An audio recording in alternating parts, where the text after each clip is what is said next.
I was driving by my son-in-law's house and decided to visit him, but when I saw my wife's car at the gate, I realized that something was wrong. I quietly approached the window, and what I heard inside rocked my world. I could not believe my ears because the woman I had shared my bed with for 40 years was planning my funeral. My name is Jerome, and I am 68 years old. I have spent my entire life working with my hands and my mind in the logistics industry, managing warehouses where a single mistake could cost millions. I learned to be quiet, I learned to observe, and I learned that the loudest person in the room is usually the one with the least power.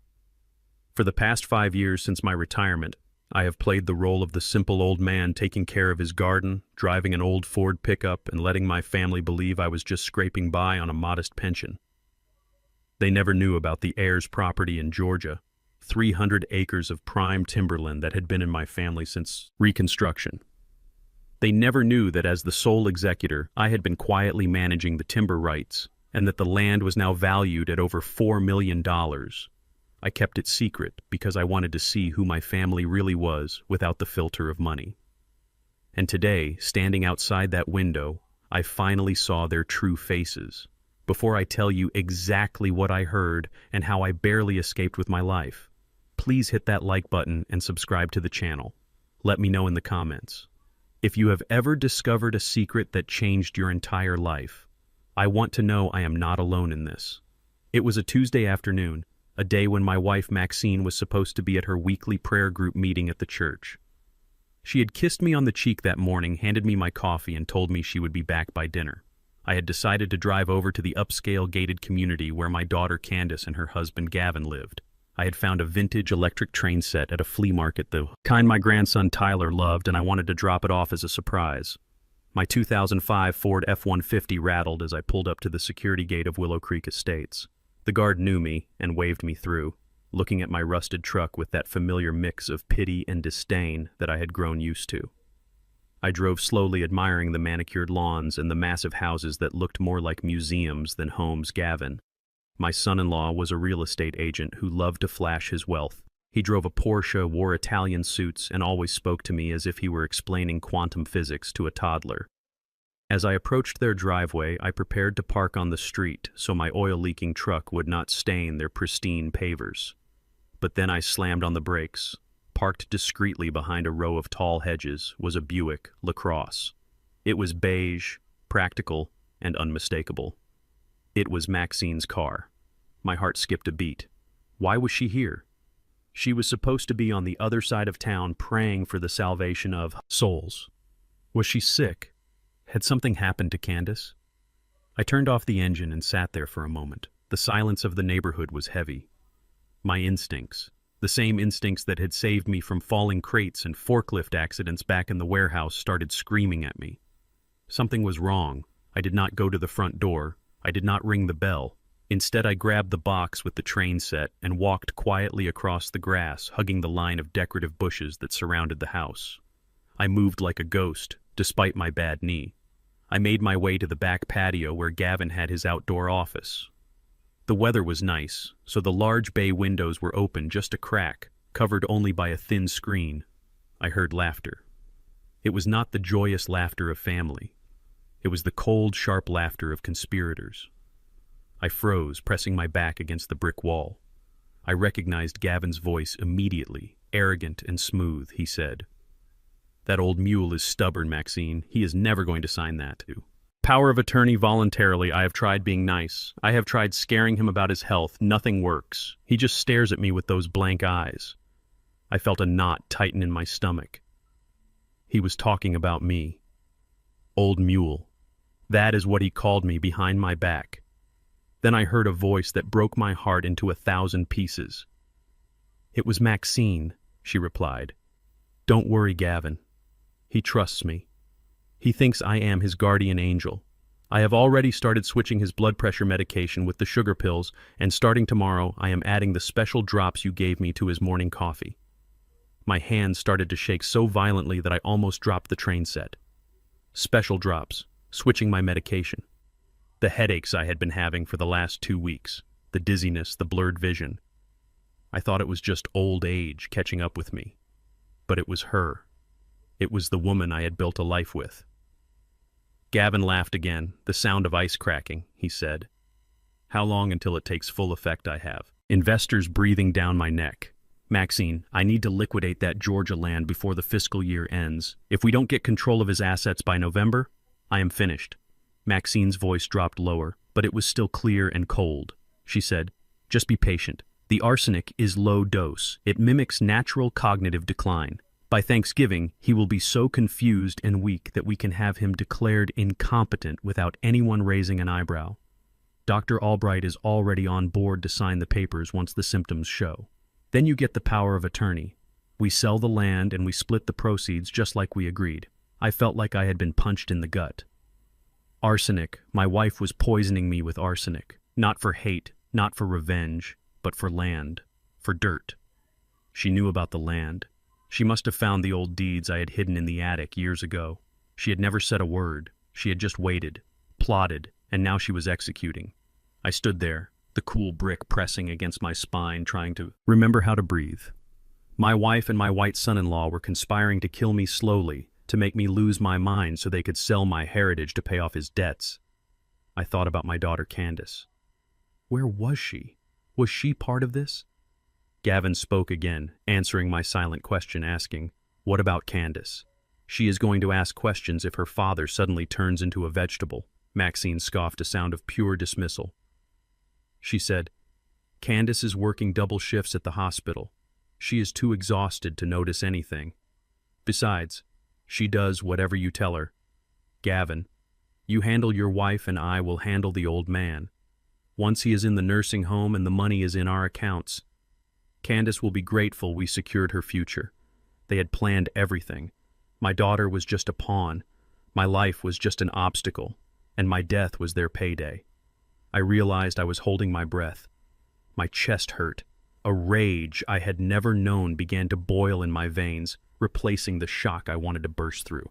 That window and wrap my hands around Gavin's throat. I wanted to scream at Maxine, asking her how she could sleep next to me every night while planning my murder, but I knew I could not. I was a 68-year-old black man in a gated community standing in the backyard of a wealthy white man. If I attacked him, I would be the one going to jail or the morgue, and they would win. I had to be smarter. I had to be the Jerome who managed logistics, who saw the whole board, who anticipated the bottlenecks I had to survive. I took a step back, intending to retreat to my truck and drive straight to the police station. But in my anger, I was careless. My boot came down on a dry, decorative branch hidden in the mulch. Crack! The sound was like a gunshot in the quiet afternoon. The voices inside stopped instantly. Shh! Did you hear that? Gavin hissed. I threw myself flat against the ground, rolling under the large elevated wooden deck that extended from the patio. It was a tight squeeze, dark and smelling of damp earth and rot. I pulled the box with the train set against my chest and held my breath. I heard the sliding glass door open. Heavy footsteps crunched on the gravel right above my head. "Who is there?" Gavin shouted. His voice was not smooth anymore. It was edged with panic. I could see his expensive loafers through the slats of the deck wood. He was standing just inches from where I lay, hidden. Dust fell onto my face, but I did not blink. I did not move. "Maybe it was a raccoon," Maxine said from the doorway, her voice trembling slightly, "or the neighbor's cat." "Come back inside, Gavin. You are being paranoid." Gavin walked to the edge of the patio, peering into the yard. I saw him pull something from his waistband. It was a gun, a small chrome pistol. He was armed. He was ready to kill to protect his secret. I squeezed my eyes shut, praying to a God I thought had abandoned me. If he looked down, if he bent over just a little bit, he would see me, and he would shoot me, claiming I was an intruder, a trespasser, justifiable. Self-defense. I saw a squirrel dart across the lawn, climbing up the oak tree. "There, look, Gavin. It was just a squirrel," Maxine called out. "Let's finish this. I need to get home before Jerome returns. I have to prepare his dinner." Gavin stood there for 10 more seconds, seconds that felt like hours. Finally, he grunted and turned around. "Damn rodents," he muttered. He walked back inside and slid the glass door shut, locking it with a heavy thud. I lay in the dirt under the deck for another 20 minutes, my heart hammering against my ribs like a trapped bird. I waited until I heard the front door open and close. I waited until I heard the engine of Maxine's Buick start up and fade into the distance. Only then did I crawl out. My clothes were covered in dust and spiderwebs. My knees ached, my hands were scraped, but I was alive. I walked back to my truck, my legs feeling like lead. I threw the train set onto the passenger seat, looking at the innocent picture of the locomotive on the box. The toy was for a grandchild I might never see grow up if I didn't act fast. I sat in the driver's seat, gripping the steering wheel until my knuckles turned white. I looked at myself in the rearview mirror. The face staring back was not the same man who had driven here an hour ago. That man was a husband, a father, a grandfather. The man looking back now was a target. I started the truck. The engine roared to life, spitting a cloud of black smoke. I drove out of Willow Creek Estates, passing the security guard who didn't even look up. I couldn't go to the police yet. It was my word against theirs. They were respected members of the community. I was just a retired old man complaining about his wife giving him vitamins without proof, without a toxicology report. They would just call it a domestic dispute, or worse, a sign of the dementia Maxine was already claiming. I had to go home. I had to go back to the house where my executioner was waiting for me. I realized with a chilling clarity that I had to play their game. I had to pretend I didn't know, I had to drink the coffee, or I had to let them think they were winning, while I gathered the evidence to bury them. I drove home, my mind racing faster than the truck. Maxine would be there waiting, with a smile and a poisoned meal. I pulled into my driveway. The Buick was already parked perfectly in its spot. I turned off the engine and took a deep breath, composing my face, masking the terror and the rage. I walked to the front door. I opened it, and the smell of pot roast hit me. It was my favorite meal. Or it had been. "Honey, is that you, Maxine?" called out from the kitchen, her voice sweet and loving, the voice of a woman who had shared my life for 4 decades. "I'm home, dear," I called back, my voice steady, betraying nothing. I walked into the kitchen. She was standing by the stove wearing her floral apron, stirring a pot. She turned to me and smiled, and for the first time I saw the shark behind the eyes. "How was your day?" she asked, walking over to kiss me. I let her kiss my cheek, fighting the urge to recoil. It was quiet. I lied. Just a quiet, boring day. She smiled again and handed me a glass of iced tea. "Here, drink this. You look parched. It is hot outside."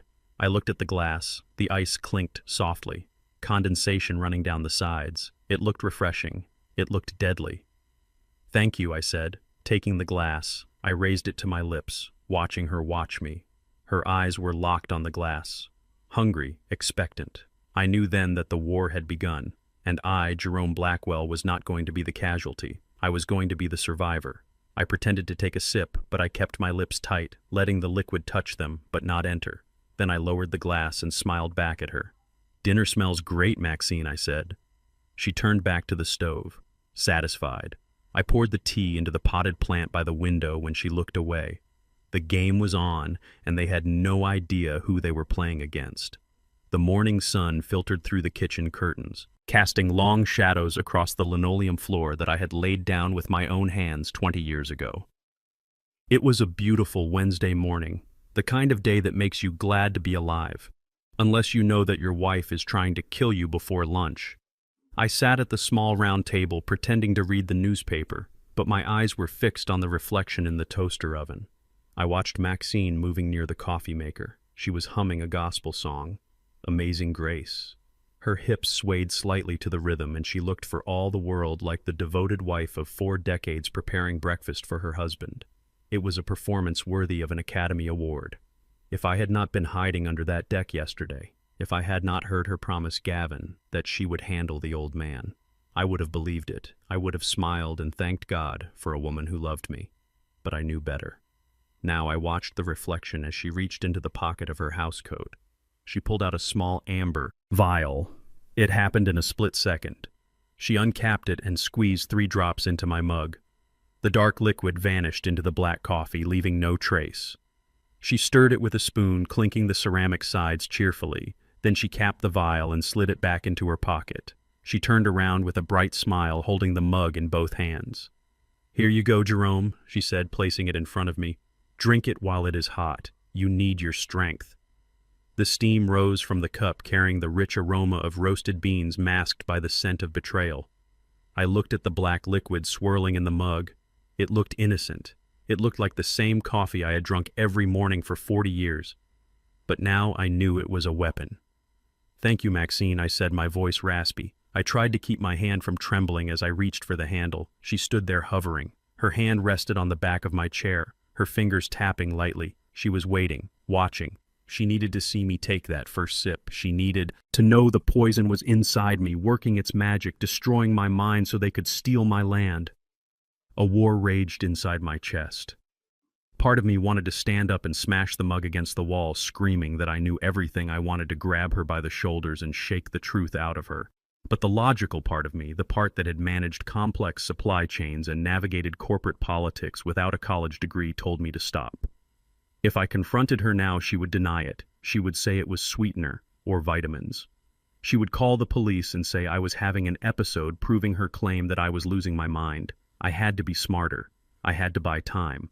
I lifted the mug toward my lips. My heart hammered against my ribs loud enough that I feared she could hear it. The heat of the coffee warmed my face. Maxine leaned in closer, her eyes wide and expectant. Suddenly I gasped and grabbed my chest, letting the mug tilt dangerously in my hand. "What is it, Jerome?" she asked, her voice spiking with fake alarm. I felt a sharp pain. I lied, grimacing. "It is probably just indigestion form, that late dinner." I slammed the mug down on the table, intentionally hitting the edge hard enough to slosh coffee over the rim. "Oh, shoot, look at that," I said clumsily. "I made a mess." Maxine sighed, but her eyes remained cold. "Let me get a rag," she said, turning toward the sink. The moment her back was turned, I moved with a speed I did not know I still possessed. I grabbed the mug and poured the entire contents into the large potted fern that sat on the windowsill next to the table. The dark liquid soaked into the soil, instantly vanishing. I set the empty mug back on the table just as Maxine turned around. With the wet rag, I wiped my mouth with the back of my hand, pretending to swallow. "I feel a bit better now," I said. "Thanks for the coffee, Maxine. It was just what I needed." She looked at the empty mug and a satisfied smile spread across her face. "Good," she said, wiping the table. "You finish up, I am going. To the store, I will be back in an hour." She kissed my forehead. A Judas kiss. Then she grabbed her purse and walked out the door, leaving me alone in the kitchen with the empty mug and the poisoned fern. I sat there for a long time, listening to the silence of the house. My head was throbbing. It was a dull, persistent ache right behind my eyes that I had been ignoring for weeks. I had attributed it to stress, to aging, to the fact that I needed new glasses. But now, sitting in the morning light with the knowledge of what was in that vial, I began to connect the dots. I pulled my smartphone from my pocket. It was an older model with a cracked screen, but it worked fine. I opened the browser and typed in a search query, "symptoms of arsenic poisoning." The results loaded, and as I scrolled down the list, a cold sweat broke out on the back of my neck. Headaches, check. Dizziness, check. I had almost fallen in the garden last week, blaming my bad knee. Blurred vision, check. Metallic taste in the mouth. I ran my tongue over my teeth. There it was, subtle but undeniable. A taste like I had been sucking on a copper penny. I had thought it was a side effect of my blood pressure medication. But Maxine handled my medication. She sorted the pills every Sunday into the little plastic organizer marked with the days of the week. I stood up, my legs feeling heavy, and walked to the bathroom cabinet. I found the organizer and popped open the compartment for Tuesday. Inside were 2 white pills and 1 blue one. They looked identical to the ones I had been taking for years. But looks can be deceiving, just like wives. I took out one of the white pills and crushed it on the countertop. It turned into a fine powder. Usually my blood pressure meds were hard to crush, coated to dissolve slowly in the stomach. This was chalky. It was sugar. It was a placebo. She had been switching my real medication with sugar pills, allowing my blood pressure to spike, causing the headaches and dizziness. And on top of that, she was adding the arsenic to my coffee. I looked in the mirror. The man staring back at me looked tired. His eyes were bloodshot, his skin slightly gray. I wasn't just getting old, I was being murdered slowly, systematically, day by day in my own home by the people who were supposed to love me. The realization hit me harder than any physical blow. It wasn't just greed, it was hatred. You have to hate someone, to watch them deteriorate, to watch them suffer and smile while you hand them the poison. I washed the powder down the sink and gripped the edge of the vanity. I am not dying today, I whispered to my reflection. I am not dying tomorrow. You picked the wrong old man to kill. Maxine. I heard the rumble of a car engine in the driveway. It wasn't Maxine's Buick. It was a deeper, throaty sound. I looked out the bathroom window and saw a silver BMW convertible pulling up.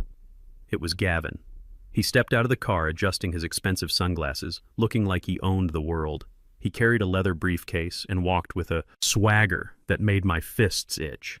He was here to check on his investment. He was here to see if the old mule was ready to break. I went back to the living room and sat in my recliner, forcing my body to relax, forcing my face into a mask of weary confusion. I had to play the part. The front door opened without a knock. "Hey, Pop," Gavin called out, his voice booming. "You home in here, Gavin?" I answered, making my voice sound weak and tremulous. He walked into the living room, bringing the smell of expensive cologne and arrogance with him. He looked me up and down, scanning for signs of weakness, for signs that the poison was working. "You look tired, Pop," he said, sitting on the sofa opposite me, untucking his trousers at the knees to preserve the crease. "Rough night?" "Just old age, son," I said, rubbing my temples. "Just these headaches. They do not seem to go away." Gavin nodded sympathetically. A shark smiling at a seal. "That is a shame, Pop. Really a shame. Listen, since you are not feeling up to par, I wanted to help you out with some of the boring stuff."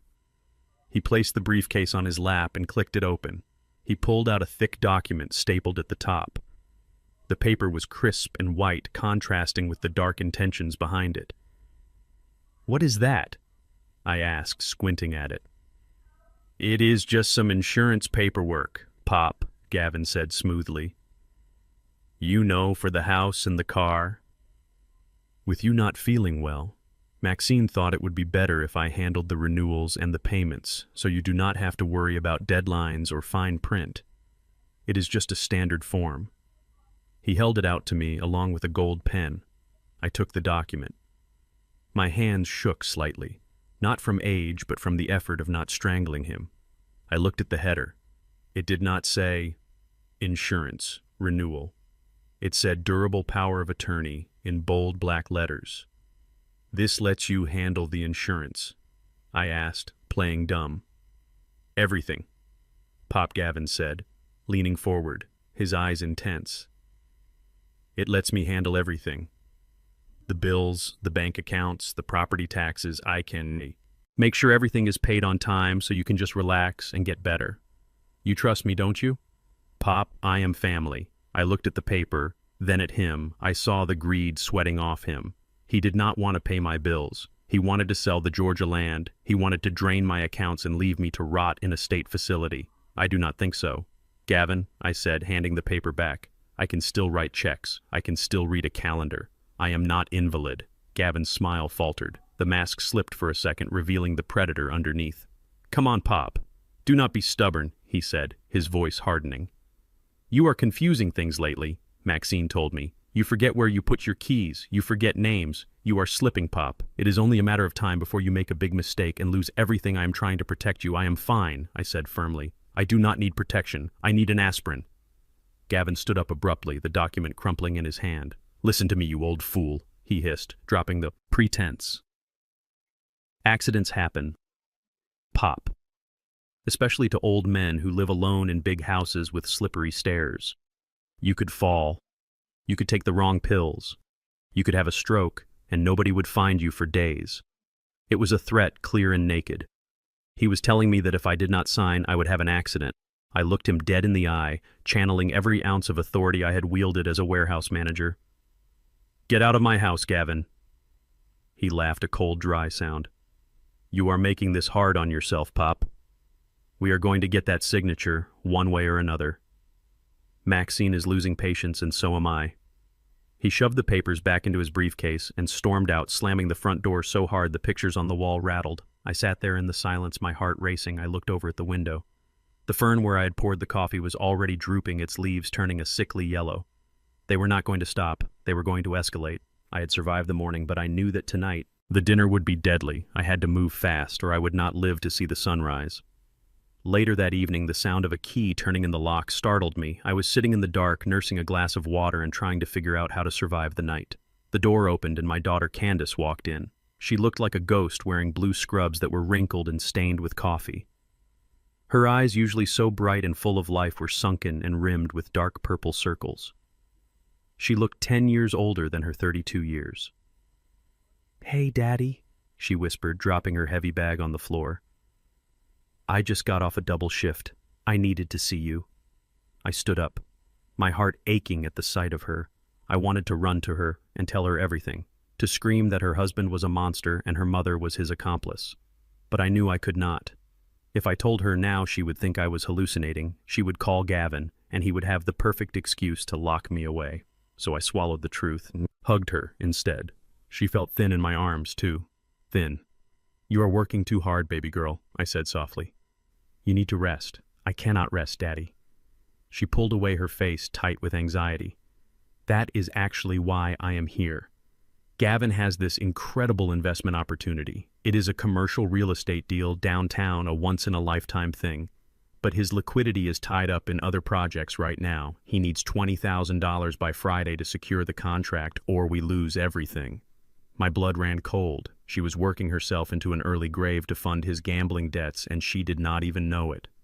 He was bleeding her dry, and now he had sent her here to bleed me.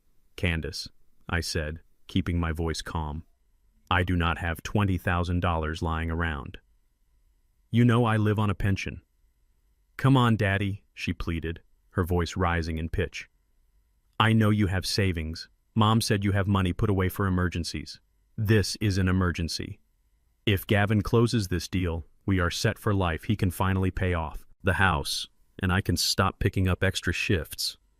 Please, Daddy, do it for me."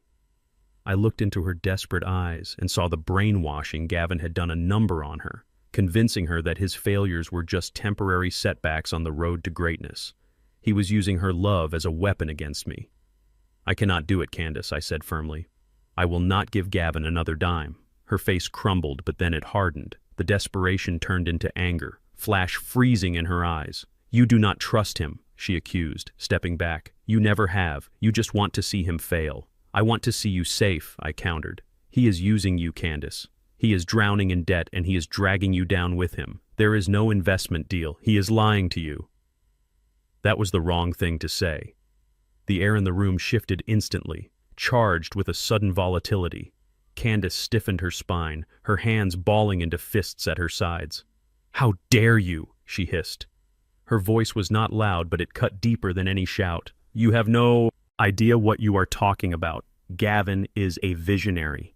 He is trying to build a legacy for us, for your grandchildren.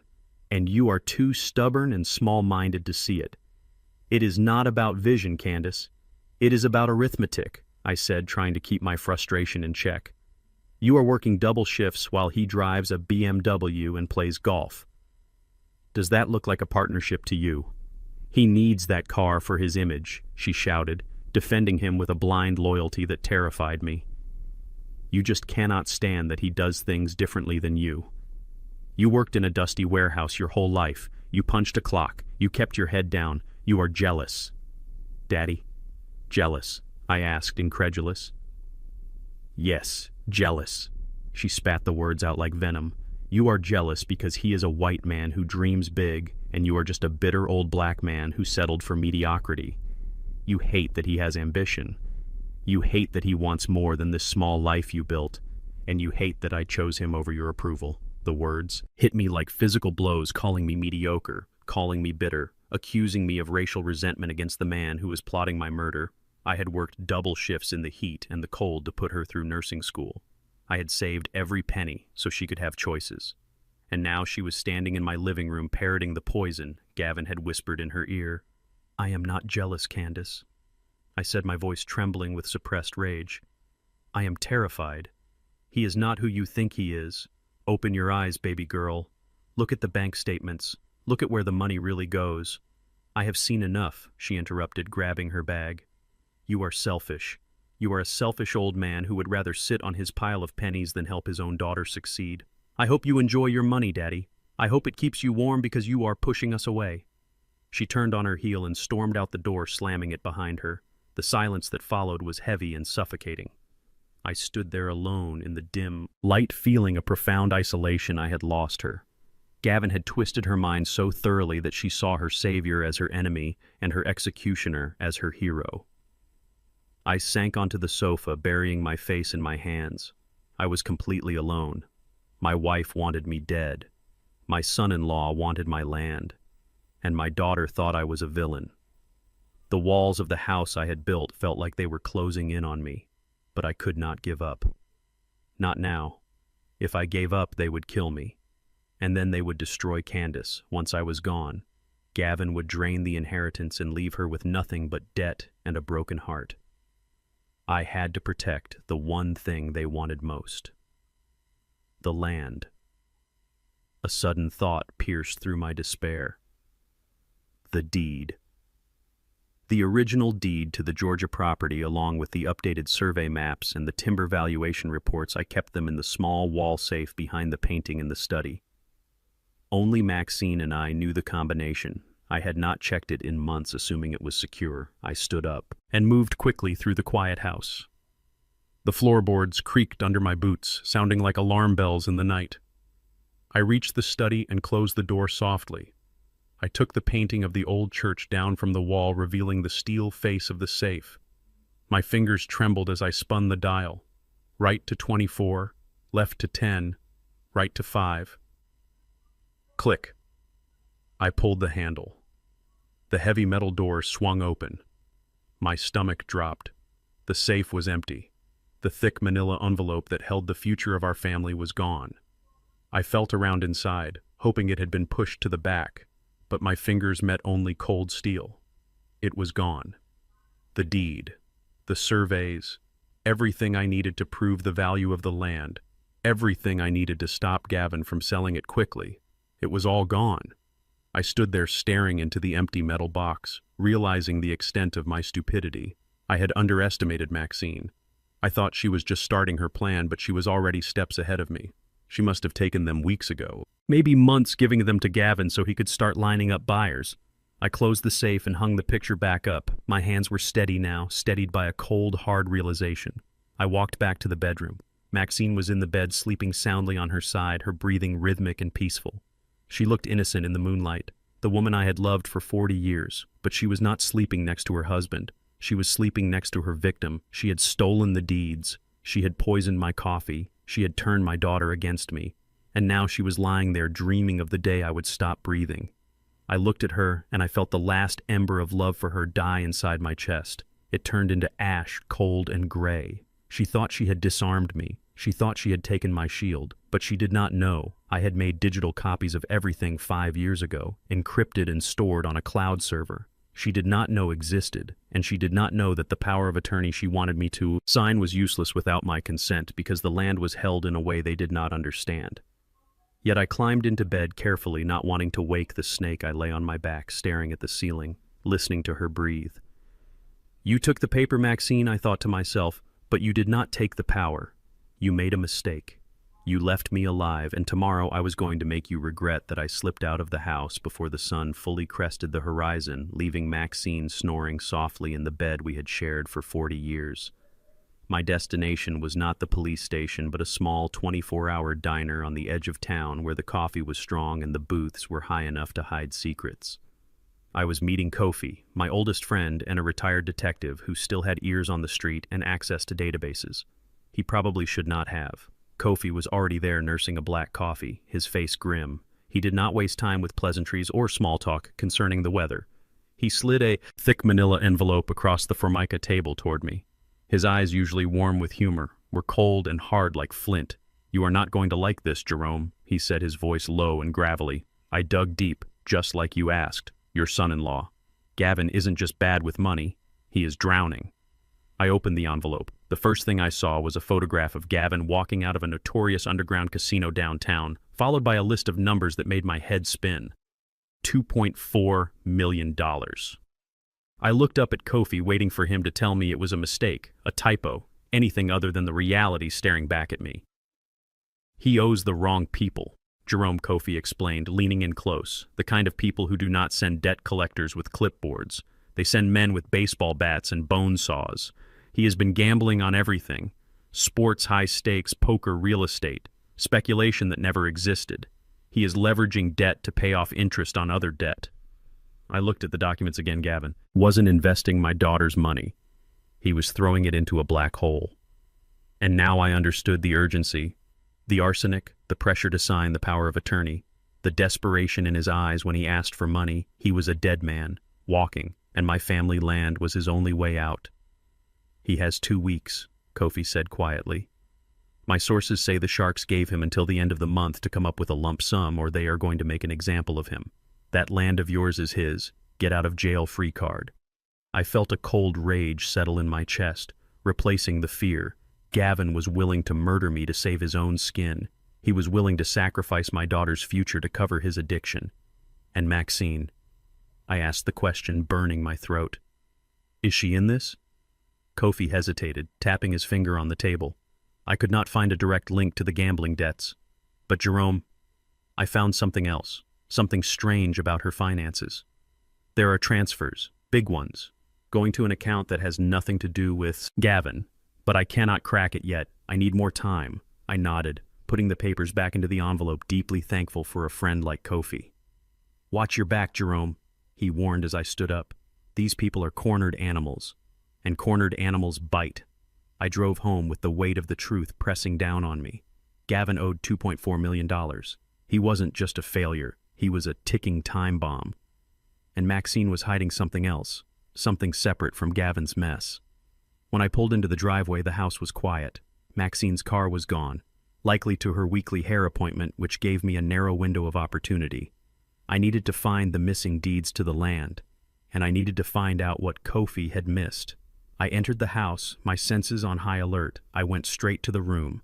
Maxine called her sewing room. It was her sanctuary, a place she rarely let me enter, claiming I would mess up her patterns. But today I did not care about patterns, I cared about survival. I started with the filing cabinet tucked in the corner. It was locked, but a logistics manager knows that most home locks are a joke. I used a thin screwdriver from my pocket and popped the mechanism in seconds. I rifled through the hanging folders, scanning for the deed to the Georgia land. It wasn't there, but as I reached the back of the drawer, my fingers brushed against a false bottom. It was a metal panel painted to match the drawer, but slightly loose. I pried it open. Inside there were no land deeds. Instead, there was a stack of bank statements bound with a rubber band and a small leather notebook. I opened the top statement. It was from a bank in Delaware, an account I had never seen. The name on the account was Maxine Blackwell. But the transaction history was what stopped my heart. Every month for the past 20 years, there was a transfer. $500, $1,000, sometimes $2,000.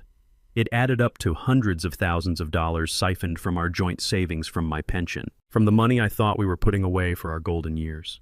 And next to each transfer was a note written in Maxine's neat cursive handwriting. For Marcus King. Who was Marcus King? I searched my memory for the name, a cousin, a distant nephew, a charity, but nothing came up. The name was a ghost. I opened the leather notebook. It was full of dates and brief cryptic notes. Marcus needs braces, Marcus college fund, Marcus legal fees. My hands trembled. Maxine had a secret life, a secret financial drain that had been bleeding us dry for 2 decades. While I was working overtime, while I was driving a rusted truck to save money, she was sending a fortune to a man I did not know. Was he a lover, a blackmailer, another child she had kept hidden from me? The betrayal was so absolute, so complete that I felt dizzy. It wasn't just about the land anymore. It was about my entire life. It was all a lie. Every smile, every kiss, every moment of shared struggle had been underpinned by this massive deceit. I was so absorbed in the documents, so lost in the horror of the discovery that I did not hear the front door open. I did not hear the soft footsteps on the carpeted stairs. I only realized I was not alone when the floorboard behind me creaked. I spun around, clutching the notebook to my chest. Maxine stood in the doorway. She was not wearing her coat. She had come back early. Her eyes went from my face to the open filing cabinet and then to the notebook in my hand. She did not look surprised. She did not look guilty. She looked relieved. "You found it," she said, her voice devoid of emotion. "I was wondering when you would stop being so blind, Jerome. You always were good at counting boxes, but terrible at reading people." "Who is Marcus King?" I demanded, my voice shaking. Why have you been sending him our money? Maxine stepped into the room, closing the door behind her. She smoothed her skirt, her face settling into a mask of cold determination. It does not matter who he is. Jerome, she said, what matters is that you are snooping where you do not belong. You were supposed to be the good, quiet husband. You were supposed to trust me. I trusted you with my life, I shouted. I trusted you with everything, and you are poisoning me. You are stealing from me. Maxine laughed, a sound that chilled my blood. You never gave me what I needed, Jerome. You were always so small, so content with your little life. I needed more, and now I am going to take it. She reached into her purse, but she did not pull out a weapon. She pulled out her phone. What are you doing? I asked, wary of her calmness. I am doing what I have to do, she said, punching in 3 numbers, 911. Then she looked me dead in the eye and smiled, a smile that was pure evil. She hit the call button and brought the phone to her ear.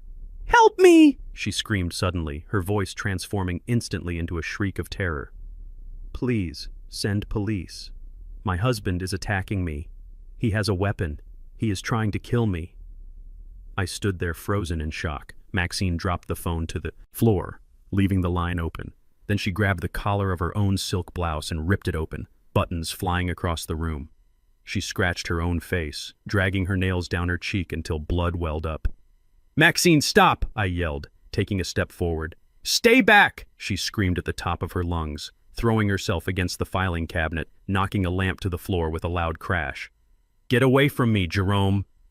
She was framing me. She was staging a domestic assault right in front of my eyes and broadcasting it to the emergency operator. I realized with a jolt of horror that this was the end game.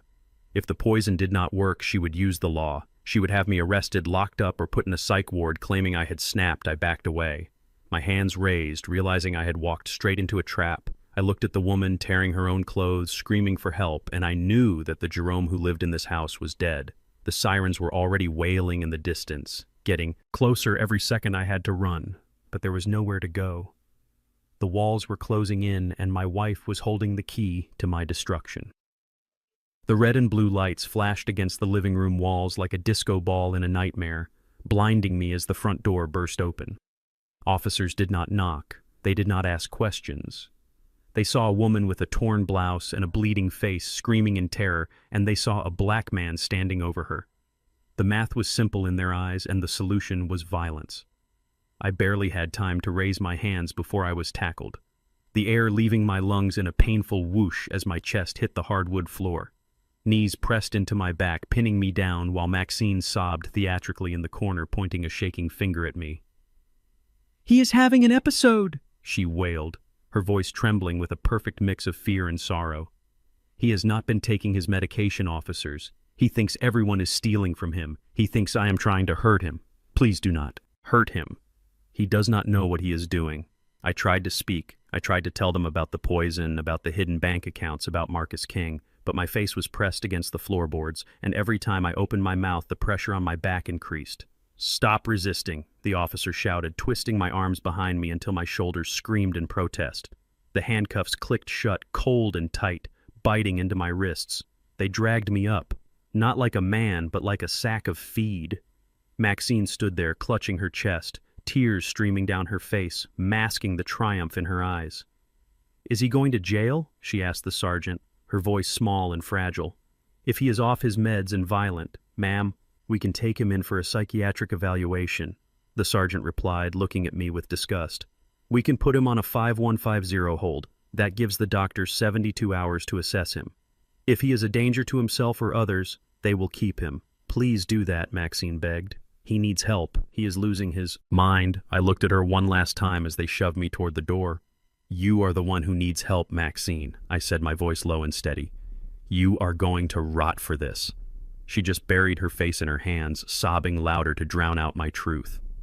The neighbors were out on their lawns watching the spectacle as Jerome Blackwell, the quiet man who kept his lawn perfect, was dragged away in the back of a police cruiser. I did not struggle anymore. I saved my energy. I knew that fighting the police would only give them a reason to silence me permanently.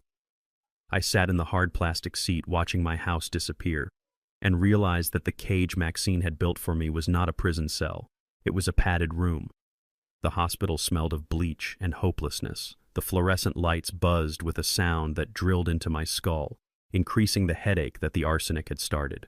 I was stripped of my clothes, my belt, and my dignity, dressed in a thin paper gown and placed in a room with no handle on the inside of the door. I sat on the edge of the bed, shivering, not from cold, but from the realization of how deep this conspiracy went. The door opened and a man walked in holding a clipboard. He was tall, with silver hair and a tan that spoke of long afternoons on the golf course. He wore a white coat that was too clean and a smile that did not reach his eyes. I recognized him immediately. It was Dr. Albright, the man Gavin played golf with every Sunday, the man Maxine had mentioned in the garden. "Hello, Jerome," Dr. Albright said, his voice smooth and condescending. "I hear we are having a rough day. I am not crazy." "Doctor," I said, standing up to meet his gaze. "My wife is poisoning me with arsenic. My son-in-law is in debt to the mob. They are trying to steal my land. I need a blood test immediately." Dr. Albright did not write anything down. He just tapped his pen against the clipboard and shook his head sadly. "Paranoid delusions, aggression, conspiracy theories. It is exactly as your wife described. The dementia is progressing faster than we thought." "I am not delusional." I stepped forward, my fists clenched. "Check my blood. You will find the arsenic." "You are agitated, Jerome," Dr. Albright said, taking a step back. He snapped his fingers and two large orderlies appeared in the doorway. "Listen to me. I am a wealthy man. I can pay for a test," I shouted, desperate now, realizing the walls were closing in. "We are going to give you something to help you relax, Jerome," the doctor said, ignoring my plea entirely. "You need to sleep. The brain needs rest to heal." The orderlies grabbed me, holding my arms like vices. I struggled, but I was an old man, weakened by poison, fighting two giants. Dr. Albright approached with a syringe, the liquid inside clear and terrifying. "This is for your own good," he said. I felt the prick of the needle in my shoulder, and then the cold fire of the sedative spreading through my veins. My legs turned to rubber. The room began to spin, tilting on its axis. I saw Dr. Albright smiling that shark smile as the darkness rose up to swallow me. "Make sure he stays under for at least 12 hours, he told the orderlies. "Tell his family he is resting comfortably." The last thing I thought before the blackness took me was that I had failed. I was going to die in this room, and they were going to get away with it. I woke up drowning in a thick gray fog. My mouth tasted like cotton and copper. My limbs felt heavy, as if they were made of lead and not flesh. I blinked, trying to clear the blur from my vision. The room was dim, the only light coming from the hallway through the small observation window in the door. I was still alive, but I was weak. I tried to sit up, and the world tilted dangerously. I forced myself to breathe slow and deep, fighting the nausea. The clock on the wall said it was 3 a.m, the graveyard shift, the time when the hospital was quietest, the time when things could happen unseen. I needed to move fast before Albright came back with another dose. I needed an ally. The door creaked open softly. A nurse slipped in, carrying a tray with a small paper cup and a pitcher of water. She was young, African-American with tired eyes and braids pulled back into a tight bun. She looked at me and I saw a flicker of surprise that I was awake. "Mr. Blackwell," she whispered, checking her watch.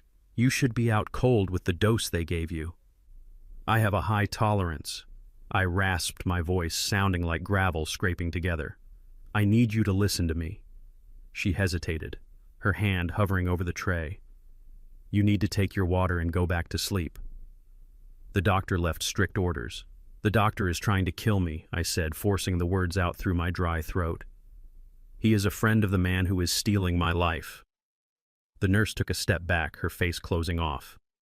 "Look, Mr. Blackwell, I read your chart. Paranoia is a symptom of your condition. I am not paranoid. I am poisoned," I said, leaning forward, gripping the bed rail. "Look at my eyes. Look at the lines on my fingernails. Those are Mies lines, a sign of heavy metal poisoning, arsenic."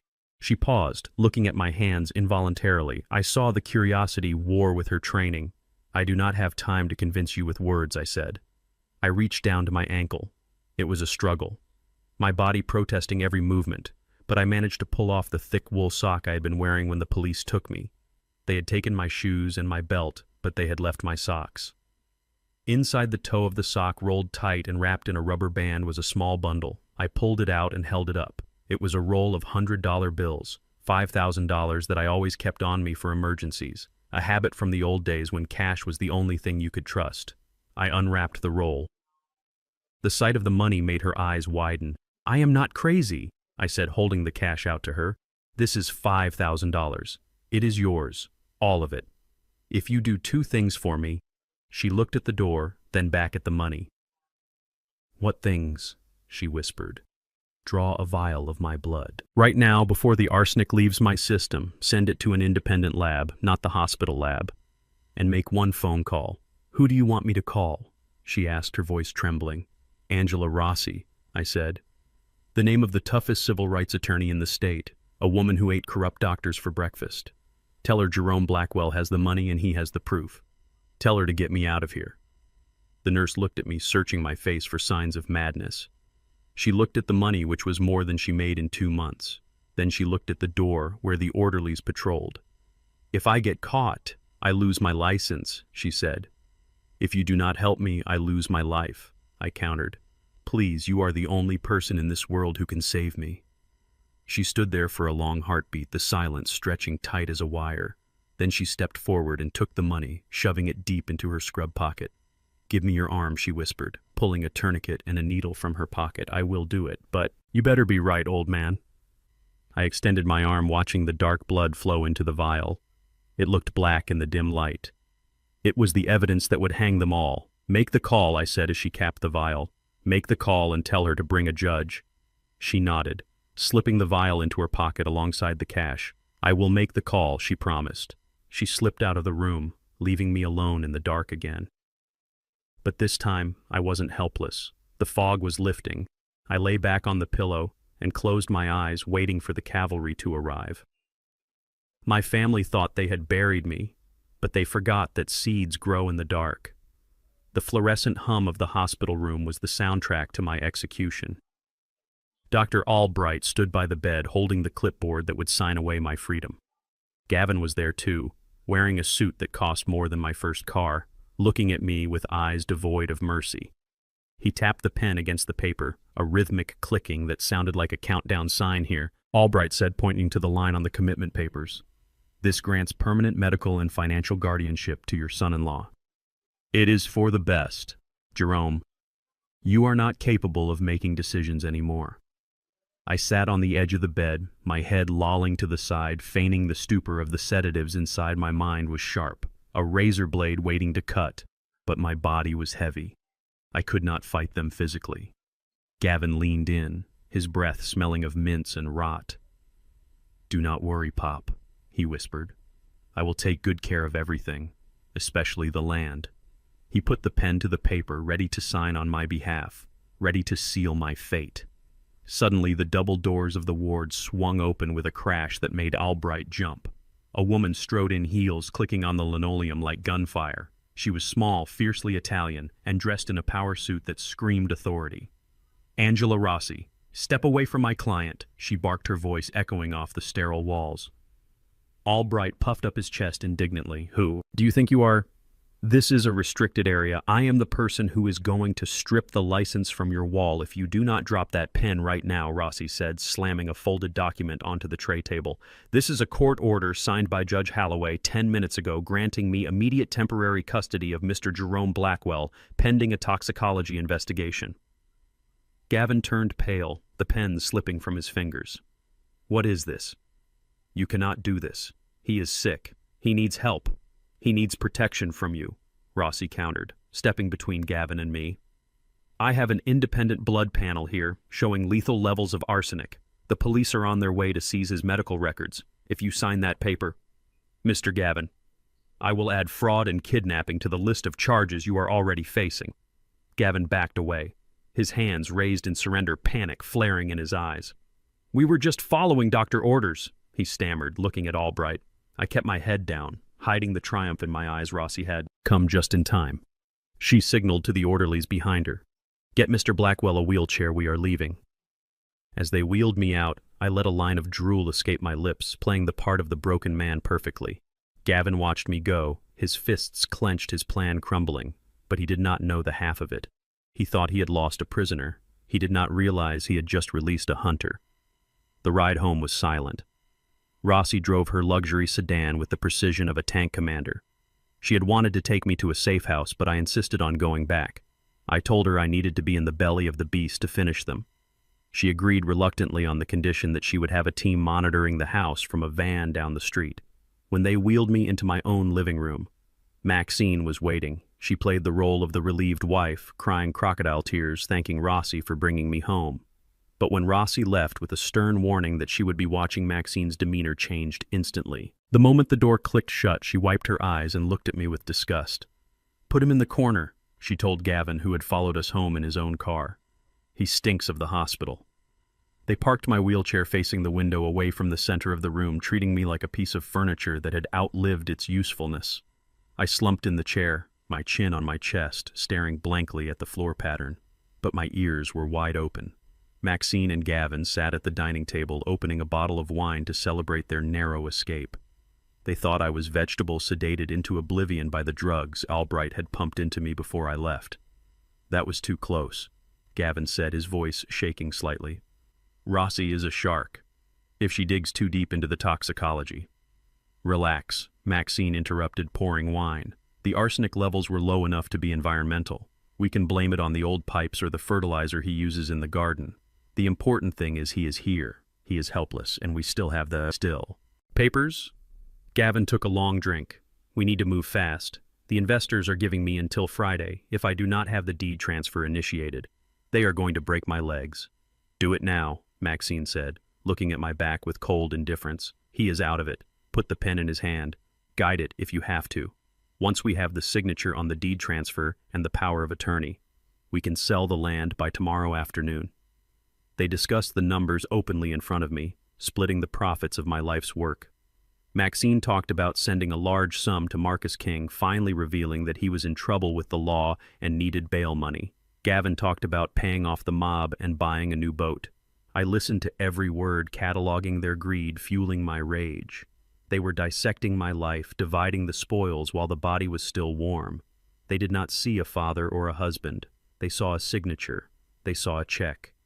I focused on my breathing, slow and shallow, waiting for the moment. They were so confident, so arrogant. They thought the drugs had wiped my mind.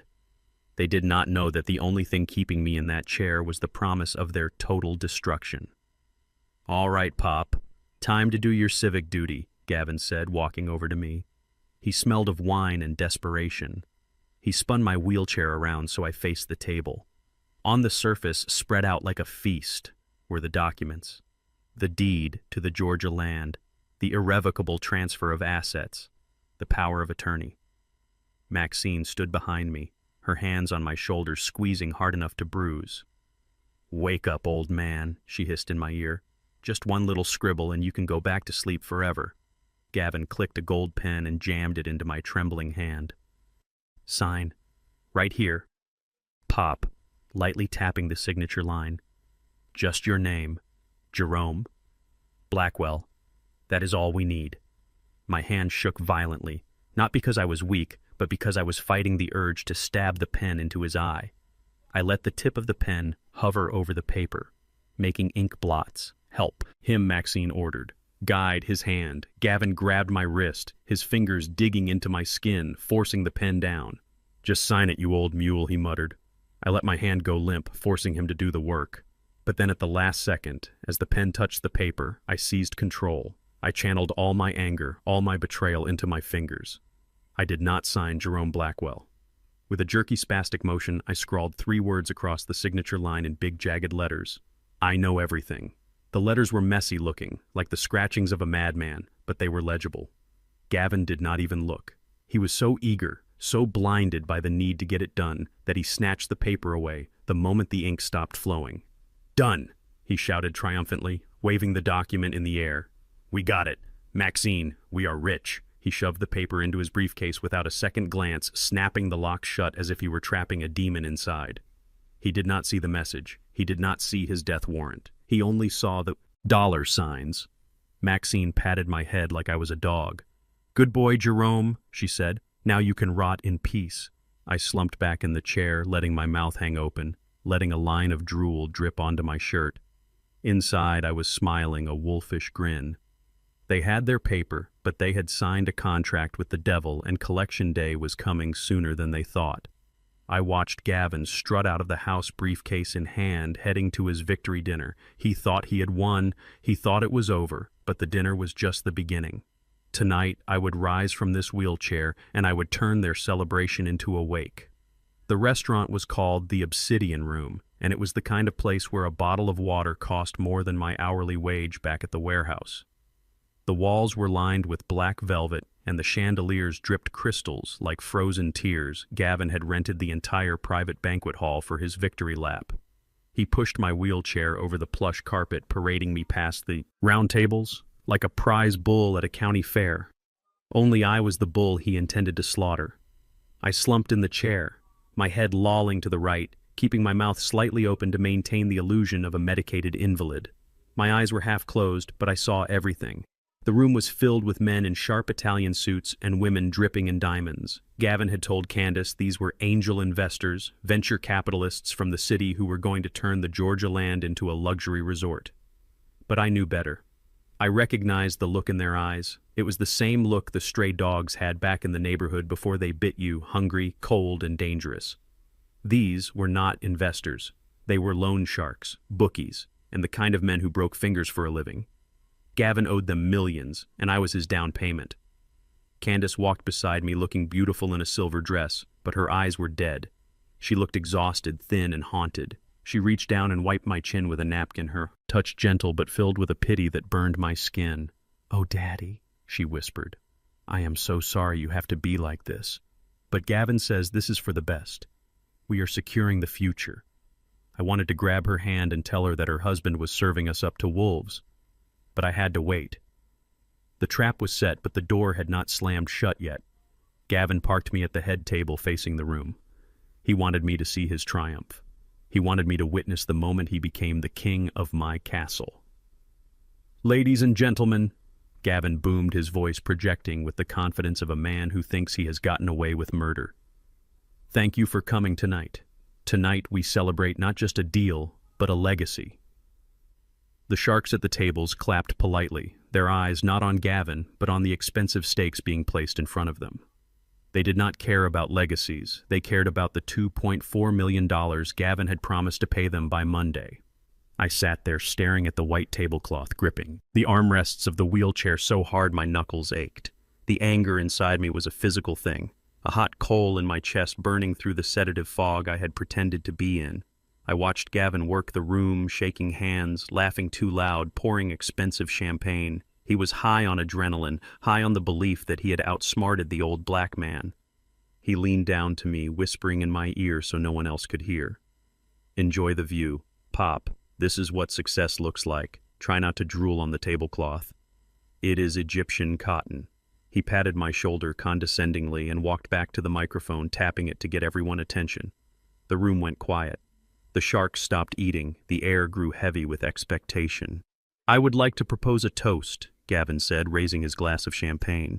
The light caught the gold of his watch, a watch he had probably bought with the money Maxine had stolen from me. "To vision," he declared, "to the future and to the difficult decisions we have to make to get there." He turned and pointed his glass directly at me. "Most of all, I want to thank my father-in-law, Jerome." Gavin said, his smile widening, showing all his teeth. "He is a man of the past, a man who worked hard with his hands but did not have the head for the big picture." A few people chuckled. Candace looked down at her plate, embarrassed. For years, that prime timberland in Georgia sat rotting just like Jerome here. Gavin continued, cruel and sharp. He held on to it out of stubbornness, out of some misguided sense of tradition. He was a mule pulling a plow in the age of tractors. The laughter grew louder this time. It was mocking, derisive. The sharks were enjoying the show, but nature has a way of correcting mistakes, Gavin said, walking over to stand right next to my wheelchair. He placed a hand on my head, patting me like a dog. "Nature clears out the dead wood to make room for new growth, and Jerome here, well, he expired right on time." He leaned in close to my face, his eyes gleaming with malice. "Thanks for getting out of the way, Pop," he said loud enough for the front tables to hear. Thanks for losing your mind so I could use mine. You served your purpose. Now you can just fade away. He raised his glass higher. To the new ownership, to the Blackwell estate which is about to become the Gavin Miller empire. Cheers! Cheers! The room responded, a chorus of greed. Gavin threw his head back and drank the champagne, the liquid bubbling down his throat.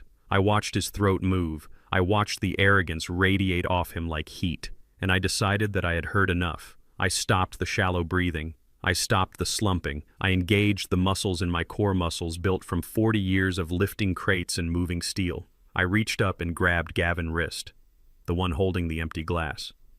His eyes snapped open, looking down at me in shock. I did not let go. I squeezed. My grip was iron. The glass slipped from his fingers and shattered on the floor. The sound was like a gunshot silencing the room. Gavin tried to pull away, but I held him fast. "Pop," he stammered, confusion clouding his face. "Let go. You are hurting me." I slowly lifted my head. The vacant look was gone from my eyes, replaced by a fire that made him flinch. I used his arm as leverage and pulled myself up. The wheelchair rolled backward, hitting the wall with a dull thud. I stood up straight, unfolding to my full height of 6 feet 2 inches. I smoothed the front of my suit jacket, which Maxine had put on me earlier, like she was dressing a corpse. The room was deathly silent. You could hear a pin drop. You could hear Gavin breathing, hitching in his throat. Jerome. Dr. Albright stood up from a nearby table, his face pale. "Sit down. You are having an episode." I ignored him. I did not look at Albright. I did not look at the sharks. I looked only at Gavin. I reached out with my other hand and plucked the microphone from his trembling fingers. The feedback squealed, a high-pitched shriek that made everyone wince. I brought the microphone to my lips. My voice did not shake. It was deep, resonant, and steady. The voice of a man who commanded respect. "You made a mistake, Gavin," I said, my voice booming through the speakers. "You thought I was dead. Wood. You thought I was a mule." I took a step toward him, forcing him to step back. "But you forgot one thing," I continued. "You forgot that mule's kick." I turned to the room, looking at the faces of the men who held Gavin debt. "You came here for a celebration," I said, my eyes locking with the biggest shark in the room, a man with a scar running down his cheek. "You came here because this boy promised you land. He promised you millions. He promised you a payday." I reached into my inside pocket. Gavin flinched, thinking I had a gun. But I pulled out a folded piece of paper. I unfolded it slowly, deliberately. "This is a copy of the deed transfer. Gavin signed yesterday," I said, holding it up. Gavin lunged for it. "Give me that." I backhanded him. It was a short, sharp blow that sent him stumbling back, into the table, knocking over glasses and silverware. "Sit down, boy," I roared. Gavin fell into a chair, clutching his cheek, terrified. I turned back to the crowd. "He signed this, thinking he was taking control," I said. But he did not read the signature line. I tossed the paper onto the table in front of the scarred man. "Read it." The man picked it up. He looked at the signature line where I had scrawled, "I know everything." He looked up at me and then at Gavin. A cruel smile played on his lips. "This paper is worthless," I announced. "The land in Georgia was placed into an irrevocable trust 3 days ago. It cannot be sold, it cannot be transferred, and it certainly cannot be used to pay off gambling debts." The room erupted in murmurs. The sharks stood up. "Their Gavin," I said, stepping closer until I was looming over him. "I am awake, and I am here to tell you that this is not a celebration." I leaned down the microphone, amplifying my whisper into a roar. "I am not dead, son, and this party, this is your funeral."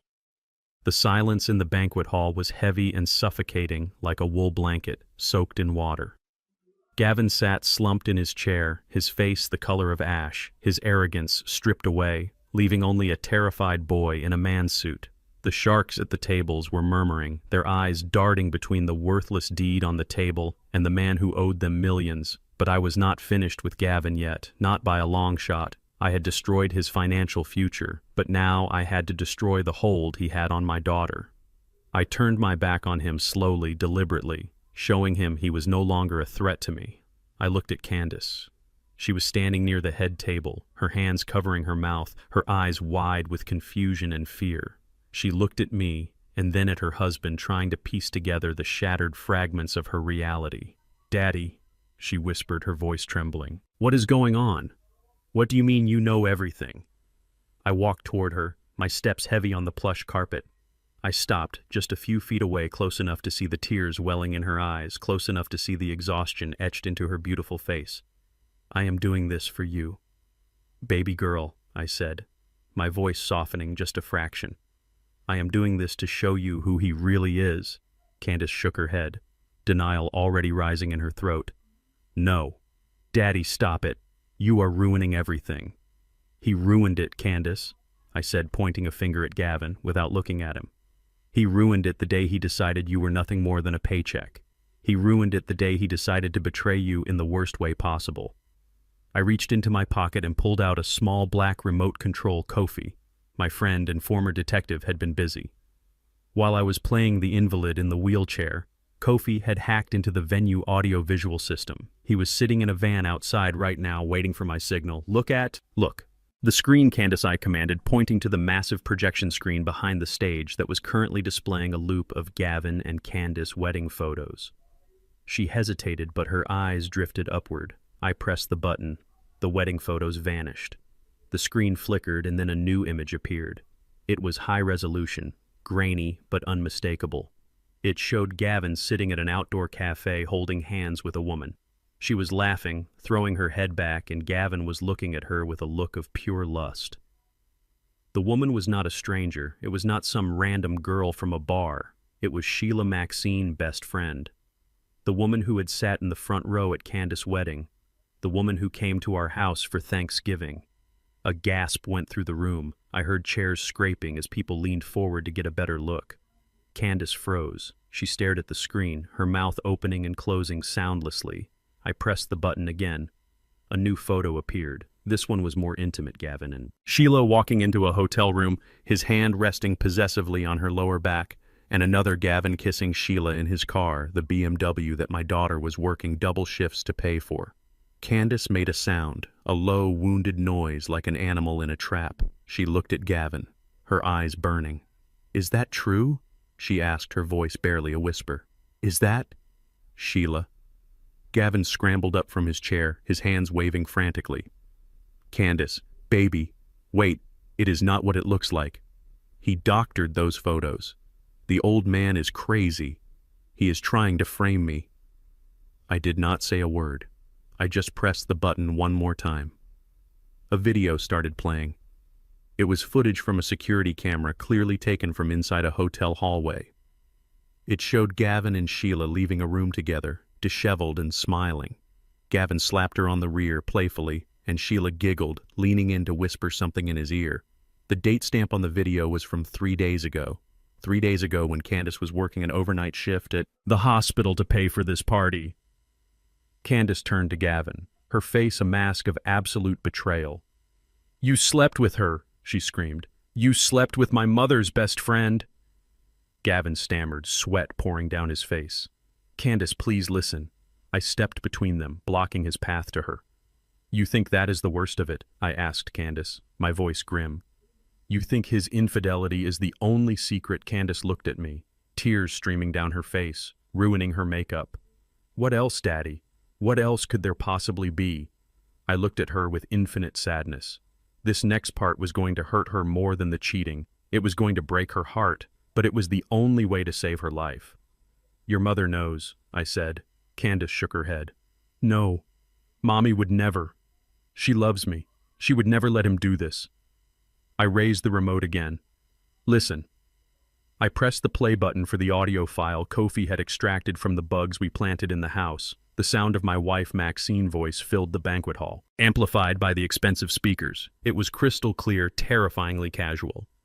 The recording began mid-conversation. Gavin's voice came first, whining and petulant. But Sheila is getting demanding. Maxine, she wants me to take her to Cabo. I cannot afford Cabo and pay the interest on the loans. Then, Maxine's voice, smooth and cold. Listen, Gavin, I do not care who you screw. You can sleep with the whole church choir for all I care. Just make sure Candace does not find out. We need her to keep picking up those shifts. If she leaves you, or if she stops working, we lose our cash flow. Let him have his fun. Sheila is good at keeping secrets. Just keep Candace happy enough to keep signing the checks. As long as that girl is working, she is paying for our future." The recording ended, leaving a silence so profound it felt like the air had been sucked out of the room. Candace stood there looking as if she had been struck by lightning. Her knees buckled and she sank to the floor, her silver dress pooling around her. She covered her ears, shaking her head violently back and forth as if trying to unhear the words. "Mommy," she wailed, a sound of pure agony.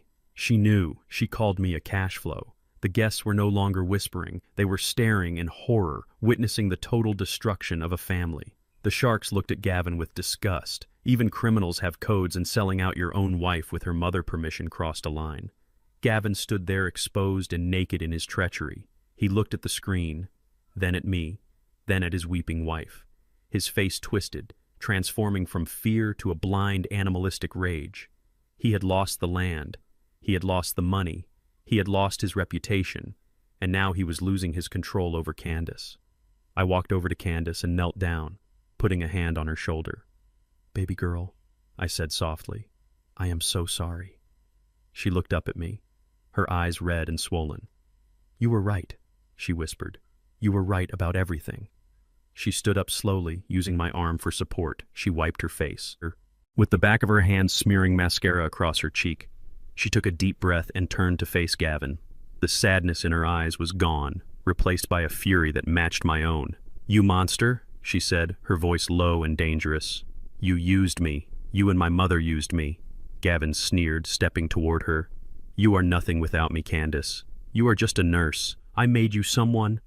Candace screamed a primal sound of rage and lunged at him. She did not slap him. She attacked him, clawing at his face, pounding her fists against his chest, pouring years of manipulation and betrayal into every blow.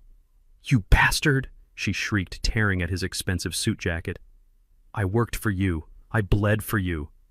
Gavin stumbled back, surprised by her ferocity, but then his instinct took over, the instinct of a bully losing control. He grabbed her wrists, stopping her assault. Then with a snarl, he backhanded her across the face. The sound of the slap echoed through the room. Candace fell back, hitting the floor, hard blood welling on her lip. "You stupid bitch!" Gavin shouted, raising his hand again. "I made you." That was his last mistake. The moment his hand struck my daughter, something inside me snapped. It was the same cold clarity I had felt when I poured the poisoned coffee into the plant, but amplified 1,000 times. I did not think. I did not hesitate. I reached into the waistband of my trousers beneath the suit jacket and drew the Smith & Wesson revolver I had carried legally for 20 years. I stepped over Candace, placing myself between her and the man who had just hit her. I leveled the gun at Gavin's center, mass holding it steady with both hands. The room gasped. Some of the sharks reached for their own weapons but stopped when they saw the look in my eyes. They knew a man protecting his child was dangerous. They decided to let this play out. Gavin froze his hand, still raised in the air. He looked down the barrel of the gun, his eyes going wide with terror. "Pop, what are you doing?" he stammered, backing away, his hands coming up in surrender. "Put it away. You are crazy." I cocked the hammer. The click was loud and final. "Get your hands off my daughter!" I growled, my voice a low rumble like thunder. Gavin stumbled backward, tripping over his own feet and falling onto his backside. He scrambled away, crab walking across the carpet, trying to put distance between himself and the bullet. I stepped forward, keeping the gun trained on his chest. "You touch her again," I said, my voice devoid of mercy. "You look at her again, and I will put you in the ground right here." Candace sat up behind me, holding her cheek, looking at me with awe and terror. "Daddy, don't." I did not look away from Gavin. "Stay down, Candace," I said calmly. "This man is done." Gavin was crying now, tears streaming down his face, mixing with the sweat. "Please, Jerome, please do not shoot me. I am sorry." "You are not sorry," I said. "You are just caught." I stood over him, the gun steady, the rage burning cold and clean. "But I am not going to kill you, Gavin," I said, lowering the gun slightly but keeping it ready. "Death is too easy for you. You owe money to dangerous men. You are going to jail for attempted murder, and your wife just saw you for the coward you are." I looked around the room at the men watching us. "Gentlemen," I announced, my voice ringing out, "he is all yours." I holstered the gun and turned to help my daughter up. Gavin lay on the floor, sobbing, surrounded by the sharks who were now standing up, buttoning their jackets and moving toward him with dark intentions. The party was over, but the reckoning had just begun. The room did not explode into chaos immediately. Instead, it settled into a terrifying stillness that was far worse than the screaming had been. I holstered my revolver, a signal that I was done with the domestic discipline. But the men in the room were just getting started. The scarred man at the head table stood up slowly, buttoning his jacket with a deliberate calmness that made the hairs on the back of my neck stand up. He did not look at the crying woman on the floor or the adulterer cowering on the carpet. He looked at me, calculating whether I was a threat or an opportunity. I saw the movement out of the corner of my eye. 2 men by the door reached inside their coats, the metallic glint of firearms flashing briefly under the crystal chandeliers. Candace saw it too, and she let out a strangled gasp, clutching my leg for protection. I placed a hand on her head, keeping her low, shielding her with my body. "Gentlemen," I said, my voice steady and loud enough to carry to the back of the room, "you are not here for a shootout. You are here for your money." The scarred man raised a hand and his bodyguards froze. He walked around the table, his eyes fixed on Gavin like a butcher eyeing a pig. "We were promised collateral," the man said, his voice like gravel grinding together. "This boy said he had the deed to 300 acres of prime Georgia timberland. He said the transfer was signed tonight." Gavin scrambled to his knees, wiping snot from his face, desperately trying to pivot back to the con. Yes, I have it." He pointed to the briefcase I had knocked over earlier. "The papers are right there." He signed them. "It is all yours. Just get him out of here, please."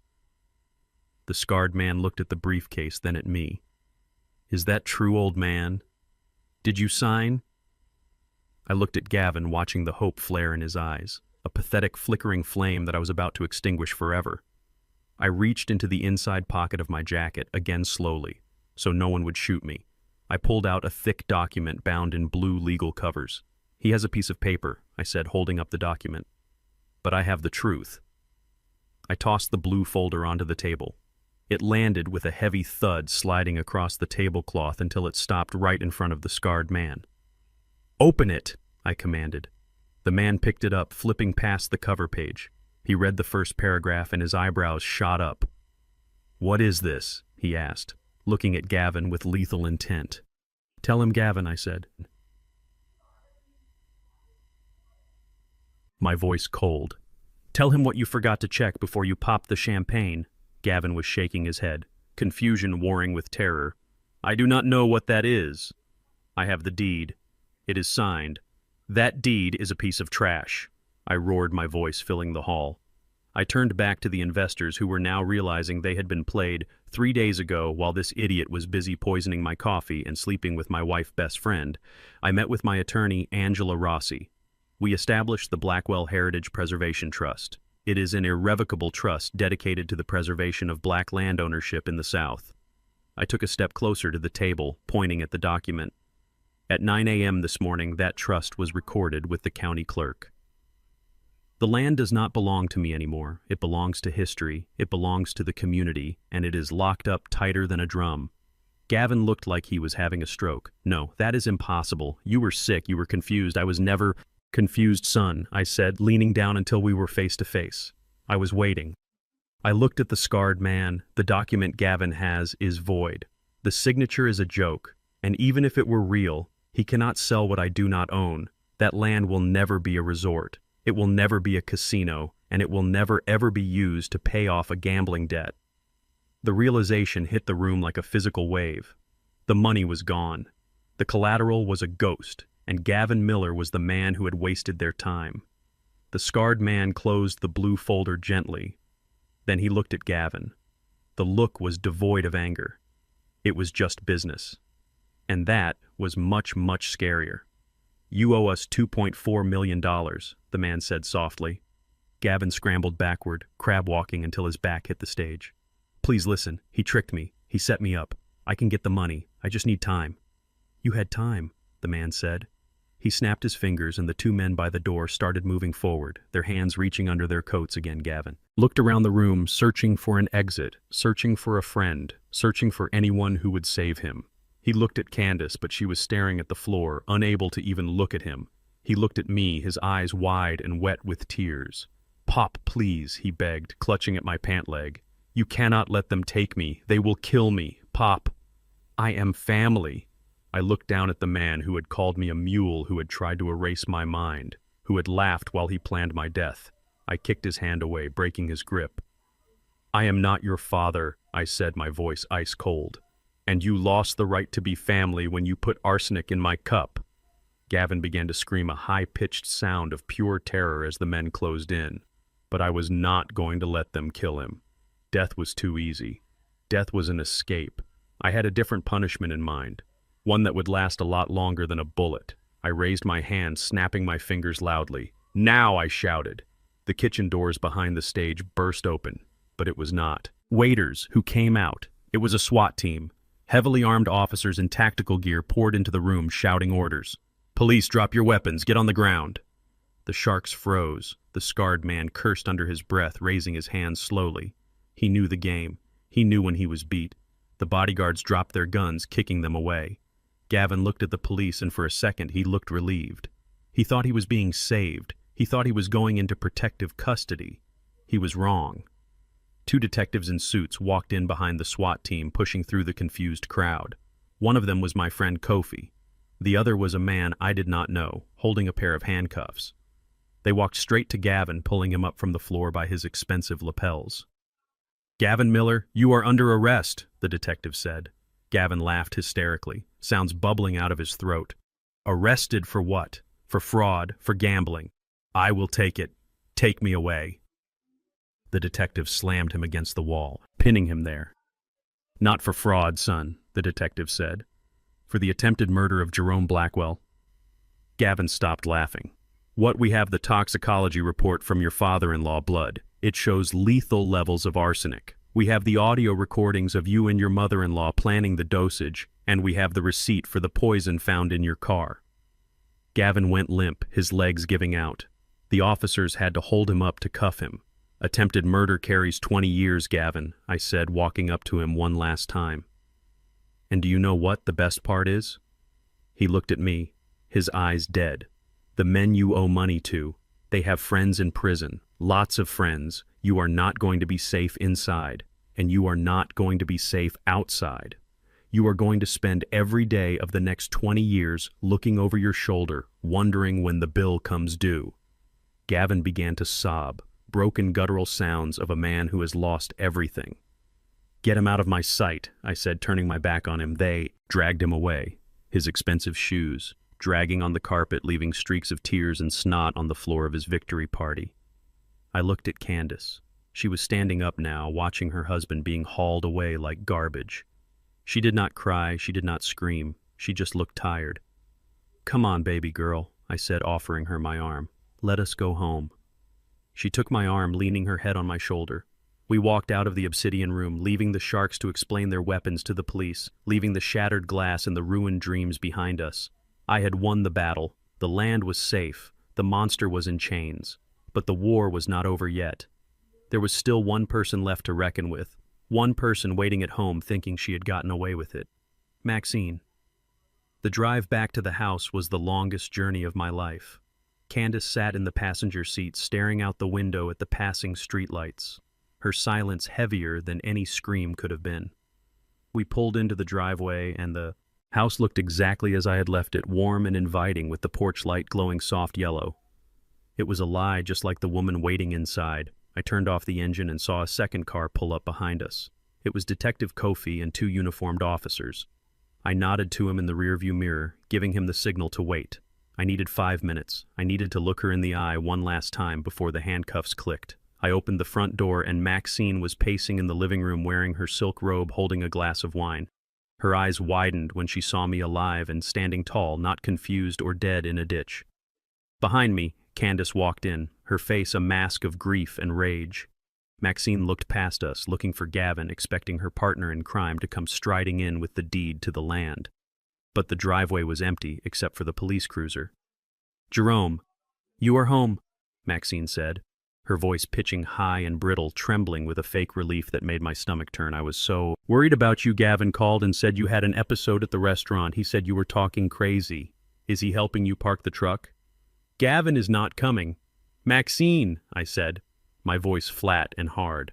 Gavin is in handcuffs. Maxine dropped her wine glass.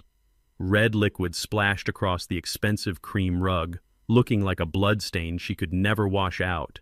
She looked at Candace, expecting her daughter to defend her husband, but Candace just stared at her mother with eyes that were cold and dead.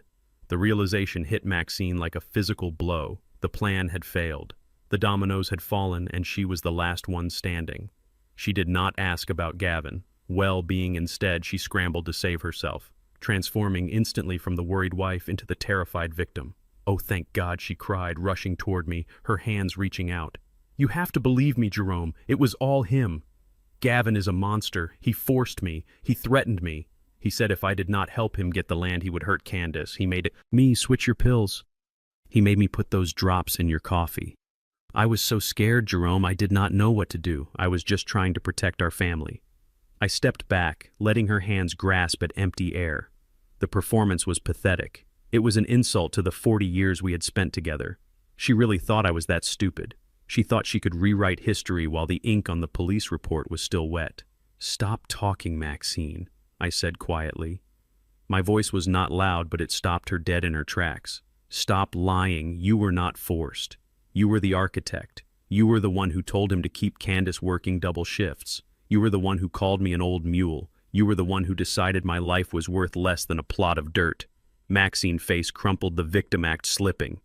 She looked at Candace, pleading. "Mommy loves you, baby. You know I would never hurt your father willingly.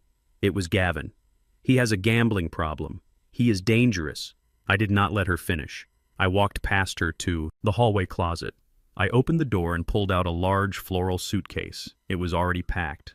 I had packed it myself the morning I left before I went to the hotel. I threw it onto the floor at her feet with a heavy thud. "You are leaving, Maxine," I said. She looked at the suitcase and then at me, confusion warring with panic. "Leaving? This is my house, Jerome. You cannot kick me out. I have rights." "You have the right to remain silent," I said. "But before you exercise that right, I have one last thing to tell you, one last loose end. I tied up while you were busy planning my funeral." I walked over to the mantelpiece where we kept the family photos. There was a picture of me and Maxine from 20 years ago smiling on a beach. It was a lie. Even back then, I reached behind the frame and pulled out a bank statement I had folded and hidden there. "You were desperate, Maxine," I said, turning to face her. "You were desperate to sell the land fast. You pushed Gavin. You risked everything on a clumsy poisoning attempt. And I wondered why. Why was my wife, who always preached patience, suddenly in such a rush? Gavin needed money for the mob. But you, why did you need millions of dollars?" Maxine went pale. Her eyes darted to the paper in my hand. "I know about Marcus King," I said. The name hung in the air, sucking the oxygen out of the room. Candace looked up, sharp confusion breaking through her grief. "Who is Marcus King?" "Ask your mother," I said, keeping my eyes locked on Maxine. "Ask her about the son she had 2 years before she met me, the son she kept secret, the son she has been sending $2,000 a month to for 20 years, using my money, using your inheritance." Maxine staggered back, clutching the back of the sofa. "You have no right. That was my past. It became my present. When you stole from me to support him, I roared. But here's the thing, Maxine. I found out about the transfers 6 months ago. I did not tell you. I did not confront you. I just went to the bank and I put a stop order on that secret account in Delaware." Maxine's eyes bulged. I cut him off, Maxine, 6 months ago. The money stopped and you did not notice because you were too busy plotting with Gavin. But Marcus noticed. I pulled another piece of paper from my pocket. It was a printout from a news website from Atlanta. "Without his allowance, your secret son got desperate. He owed money too, just like Gavin. So he tried to move a kilo of cocaine to make quick cash. He was arrested 3 days ago. Maxine, he is in federal prison, and he gave you up. He told the feds that his mother was sending him laundered money. He thinks you cut him off on purpose." Maxine let out a scream that was not human. It was the sound of a wounded animal screaming in a trap. "You killed him," she shrieked, flying at me, her nails aiming for my face. "You killed my son." I caught her wrists easily. She was weak. Her power had come from my trust. And that was gone now. "I did not kill anyone," I said, pushing her away. "I just stopped paying for his mistakes, just like I am done paying for yours." You did this, Maxine. You got greedy, you got sloppy, and now you have lost both your sons, the one you tried to kill and the one you tried to save." She stood there panting, her hair wild, her face twisted into a mask of pure hatred. The sweet church-going woman was gone, replaced by the monster she had always been hiding. She looked at the suitcase and then at the door. "Get out," she hissed. "This is my house. I am not going anywhere." I nodded toward the front door. "You are right. You are not going anywhere. You are going to jail." The front door opened and Kofi walked in, followed by 2 uniformed officers. The room filled with the crackle of police radios and the heavy presence of the law. "Maxine Blackwell." Kofi said, his voice stern, devoid of the friendship we once shared. "You are under arrest for conspiracy to commit murder, attempted murder, and grand larceny." Maxine looked at the handcuffs hanging from Kofi's belt. She looked at Candace, who was turning her back on her mother, refusing to even look at her. She looked at me, and she saw stone. "No," she whispered, backing away. "No, you cannot do this. I am an old woman. You are a criminal," Kofi said, stepping forward. "Turn around and put your hands behind your back." Maxine did not turn around. She grabbed a heavy crystal vase from the side table and hurled it at me. It smashed against the wall inches from my head, showering me with glass shards. "I hate you," she screamed as the officers grabbed her, wrestling her arms behind her back. "I hate you. You were supposed to die. You stupid old mule. You were supposed to die." They cuffed her, dragging her, kicking and screaming toward the door. Her robe was disheveled, her dignity gone. She was spitting curses, calling me every name in the book, blaming me for Marcus, blaming me for Gavin, blaming me for her own black heart. I watched them haul her out to the patrol car. The neighbors were watching again, seeing the flashing lights illuminating the downfall of the Blackwell family. I picked up the floral suitcase and walked to the porch. I threw it down the stairs. It landed on the lawn, bursting open, spilling her clothes onto the wet grass. I stood there on the porch, breathing in the cool night air. The house was quiet now. The poison was gone. The thief was gone. The liar was gone. I turned to go back inside where my daughter was waiting. The war was over. The battle for my life was won. But as I looked at the empty driveway where Maxine's car used to sit, I knew the silence in the house would be loud for a long time. I was a survivor, but I was also a widower in every way that mattered, except the paperwork. I closed the heavy oak door, shutting out the night and the flashing lights, ready to start the long, hard work of rebuilding what they had broken. The piece I thought I had won was a fragile glass ornament, and exactly 30 days after the police dragged Maxine and Gavin out of my house, that glass shattered. The morning started with a knock on the door, but it was not a neighbor or a friend. It was a process server, a young man with a bored expression who handed me a thick stack of papers and walked away without a word. I stood on the porch, the heavy oak door open behind me, and read the cover sheet. The words hit me harder than any physical blow could have. Civil lawsuit Gavin Miller and Maxine Blackwell versus Jerome Blackwell. I walked into the kitchen, my hands trembling with a rage that felt old and familiar. I sat down and read the document. The audacity of it was breathtaking. From their jail cells, my wife and son-in-law had managed to hire a shark of a defense attorney, a man named Slade who was known for turning criminals into victims. The lawsuit claimed that I was the mastermind of a sophisticated fraud. It alleged that I had faked my own mental decline to entrap them, that I had planted the arsenic myself to frame Gavin, and that I had coerced Maxine into making incriminating statements under duress. They were suing me for defamation, malicious prosecution, and emotional distress. They were demanding that the irrevocable trust be dissolved and control of the assets be returned to the marital estate immediately. They were flipping the script. They were using the very trap I had laid for them as proof of my own instability. The document painted me as a paranoid, controlling tyrant who had orchestrated an elaborate theater to destroy his family out of spite. It was a lie, a monstrous, twisted lie, but it was written in legal language that made it sound plausible. And the worst part was that they were petitioning the court to freeze all my assets pending the outcome of the litigation, alleging that I was dissipating marital funds to fund a vendetta. I called Angela Rossi immediately. Her voice was tight when she answered. "Jerome, I just saw the filing. This is a standard tactic, but it is aggressive. They are trying to starve you out. They know they cannot win on the facts, so they are trying to win on attrition. They want to force a settlement because they know legal battles are expensive. How expensive, I asked, looking around the kitchen that suddenly felt very empty. Very expensive, Rossi admitted. And there is a problem. The judge assigned to the civil motion is conservative. He granted the temporary freeze order. Ex parte this morning, your bank accounts are locked. Jerome, the pension, the savings, even the trust operating account. You cannot access a dime until the preliminary hearing next week. I hung up the phone and felt the silence of the house pressing in on me. They were in jail, but they were still reaching out to choke me. I went to the grocery store an hour later just to test it. I tried to buy milk and bread. The card was declined. The cashier looked at me with pity, thinking I was just another old man who had run out of money. I left the groceries on the counter and walked out. My head held high, but my stomach churning. They wanted to starve me. They wanted me to come crawling to the jail, begging for a deal so I could buy food. I drove home and went straight to the master bedroom closet. I pushed aside the rows of Maxine clothes which still smelled like her perfume, a ghostly reminder of the enemy. I pulled up the loose floorboard in the back corner beneath the shoe rack. It was a hiding place I had built 20 years ago, a place Maxine never knew about. Inside was a mahogany box lined with velvet. I opened it.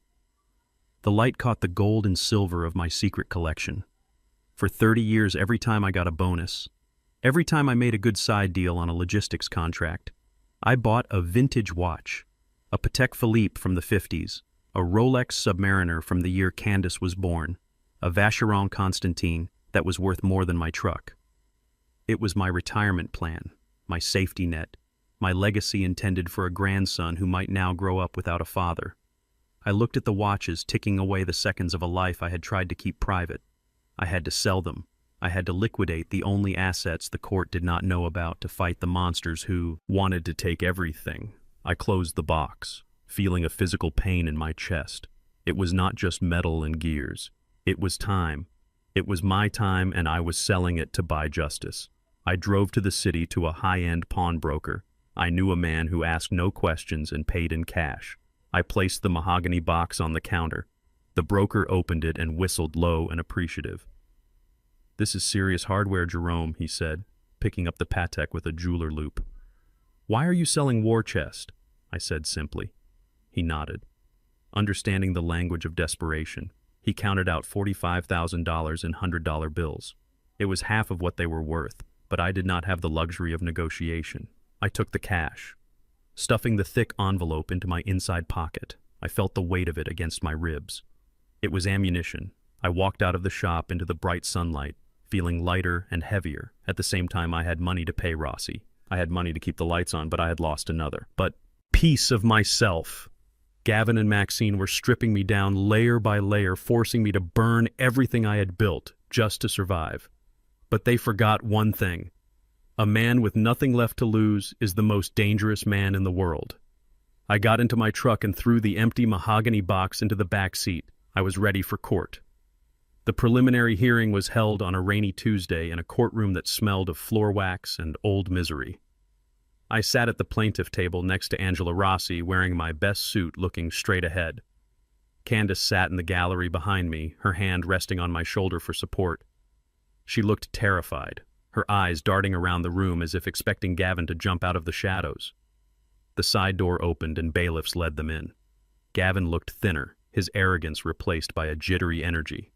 Maxine looked old, her hair gray, roots showing her face drawn and bitter.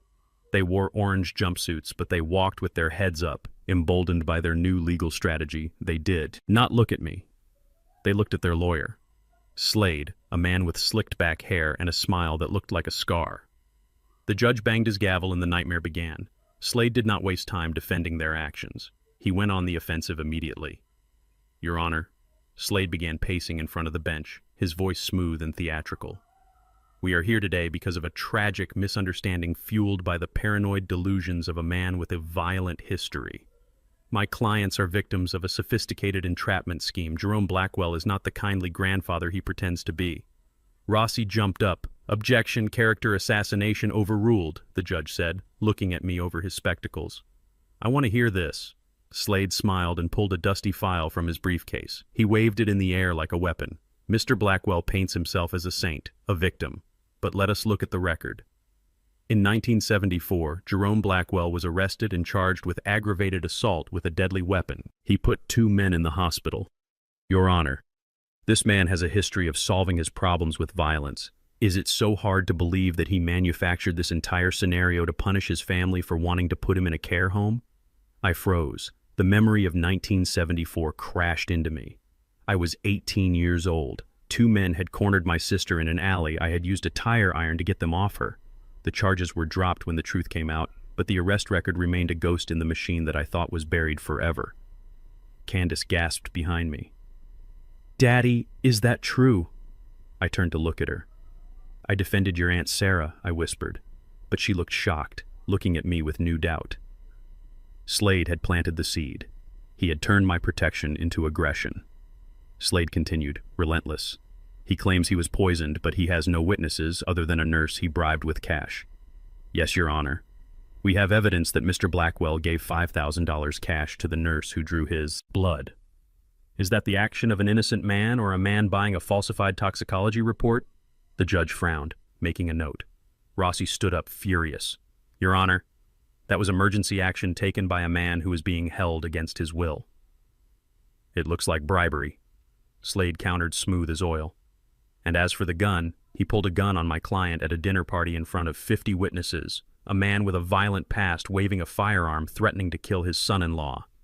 Does that sound like a victim to you, or does it sound like a tyrant losing control? Gavin nodded vigorously from the defense table, playing the victim perfectly. Maxine wiped a fake tear from her eye, looking small and frail.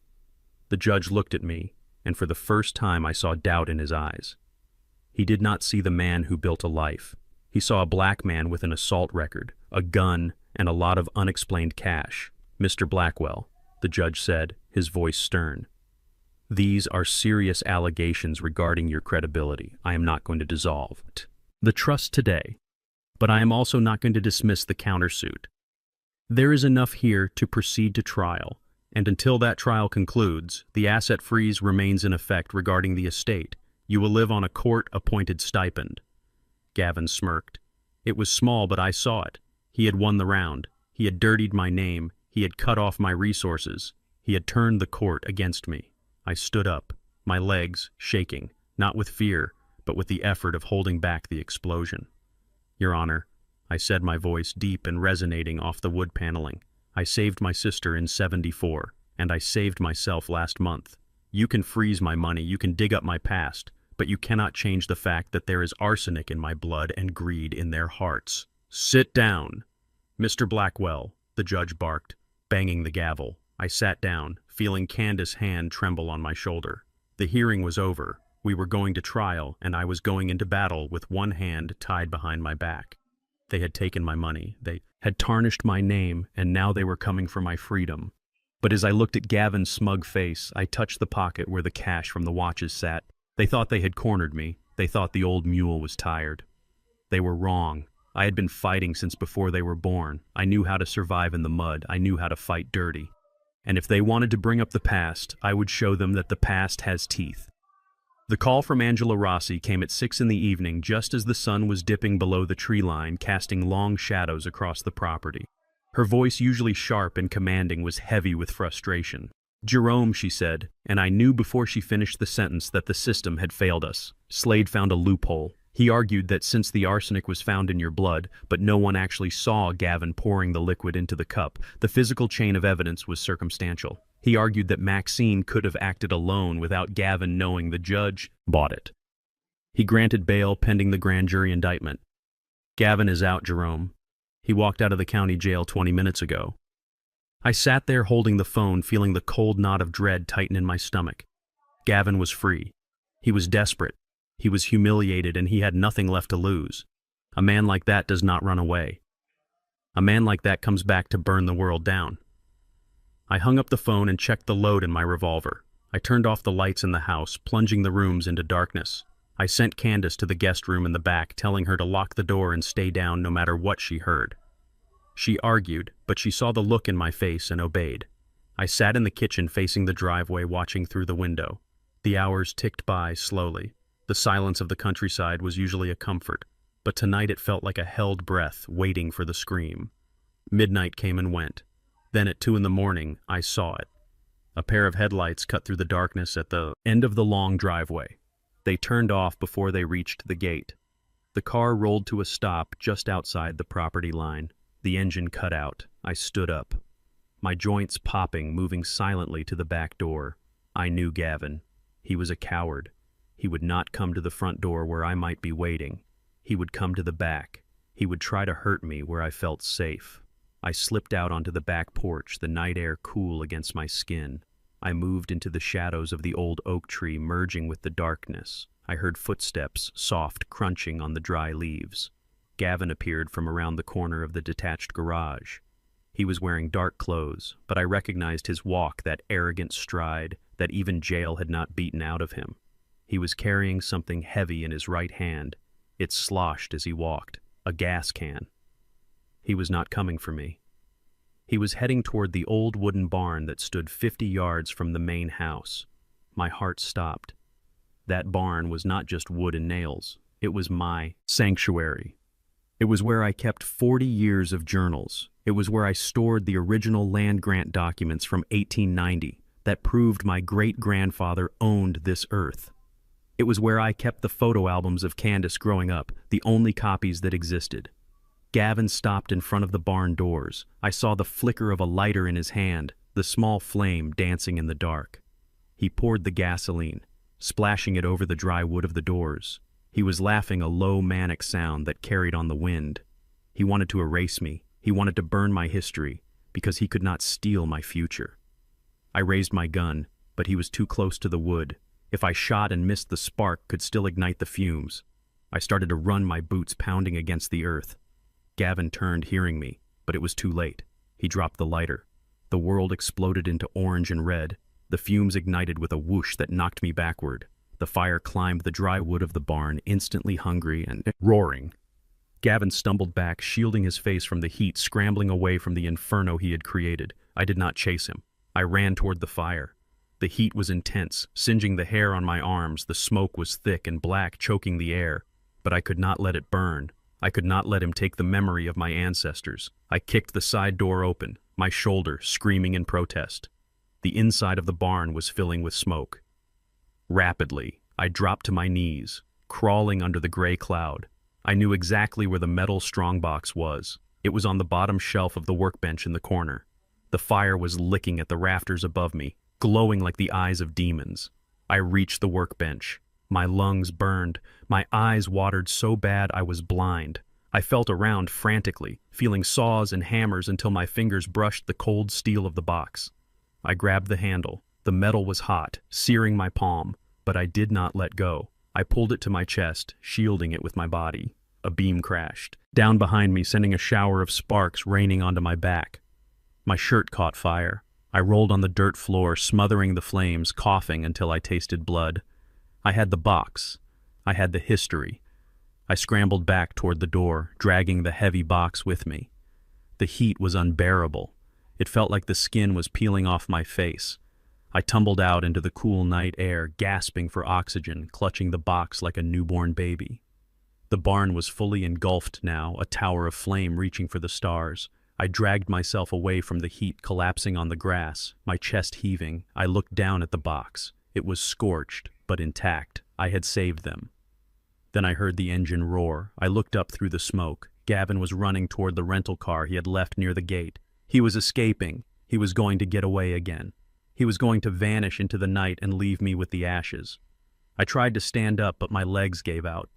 The smoke inhalation had sapped my strength. I watched helplessly as he reached the car, fumbling with the door handle. He jumped in, and the headlights flared on, cutting through the smoke. He slammed the car into gear. Tires spinning on the gravel. He was going to make it. He was going to drive away and leave me burning. Then I saw a second pair of headlights. They came from the side of the house, roaring with the deep-throated growl of a V8 engine. It was my old Ford F-150. The truck Gavin had laughed at. The truck he called a piece of junk. The truck I had taught Candace to drive when she was 16. The truck accelerated across the lawn, tearing up the grass, heading on a collision course with the driveway exit. Gavin saw it coming. He honked the horn, swerving to try and get around, but the truck did not swerve. It slammed into the side of Gavin's rental car with a metal crunching impact that shook the ground. The Ford heavy steel frame plowed into the sedan, pushing it sideways, skidding across the gravel until it pinned Gavin's car against the thick trunk of the oak. Tree steam hissed from the radiator of the sedan. The driver's side door was crushed, entrapping Gavin inside. The Ford backed up a few feet, its grille mangled but its engine still running strong, blocking the only exit. The driver door of the truck opened. Candace stepped out. She was wearing her pajamas, her feet bare on the gravel. She was shaking, but she did not look scared. She looked furious. She looked like the daughter of Jerome Blackwell. She walked over to the pinned car, picking up a heavy tire iron from the bed of the truck as she passed. She stood in front of Gavin's window, raising the iron.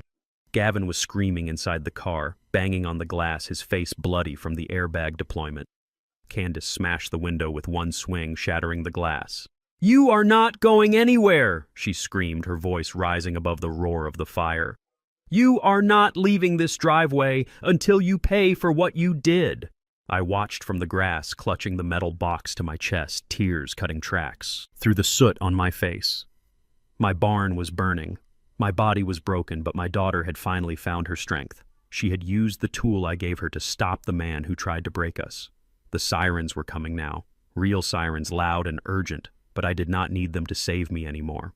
My daughter had already done that. The red and blue lights of the emergency vehicles painted the smoke-filled night in chaotic flashes, turning the scene of my burning barn into a surreal nightmare. The fire department arrived first, their hoses blasting water onto the inferno, battling to keep the flames from spreading to the house. Gavin was still screaming inside his crushed rental car, pinned against the oak tree by the heavy steel frame of my truck. He was not screaming from pain. He was screaming from the realization that his life was over. I stood in the grass, clutching the metal box of family records, while Candace stood guard over the wreckage, holding the tire iron like a warrior queen. When the police, officers rushed forward, guns drawn, Gavin tried to spin one last desperate lie. He pointed a shaking finger at Candace and yelled, "She is crazy! She tried to kill me! She ran me off the road! Arrest her!" But the evidence was shouting louder than he was. The officers pulled him from the wreckage, and the smell of gasoline coming off his clothes was strong enough to make them gag. He was soaked in it. Next to the car, lying in the grass where he had dropped it, was the red gas can. His fingerprints were on the handle. His lighter was on the ground by the barn door.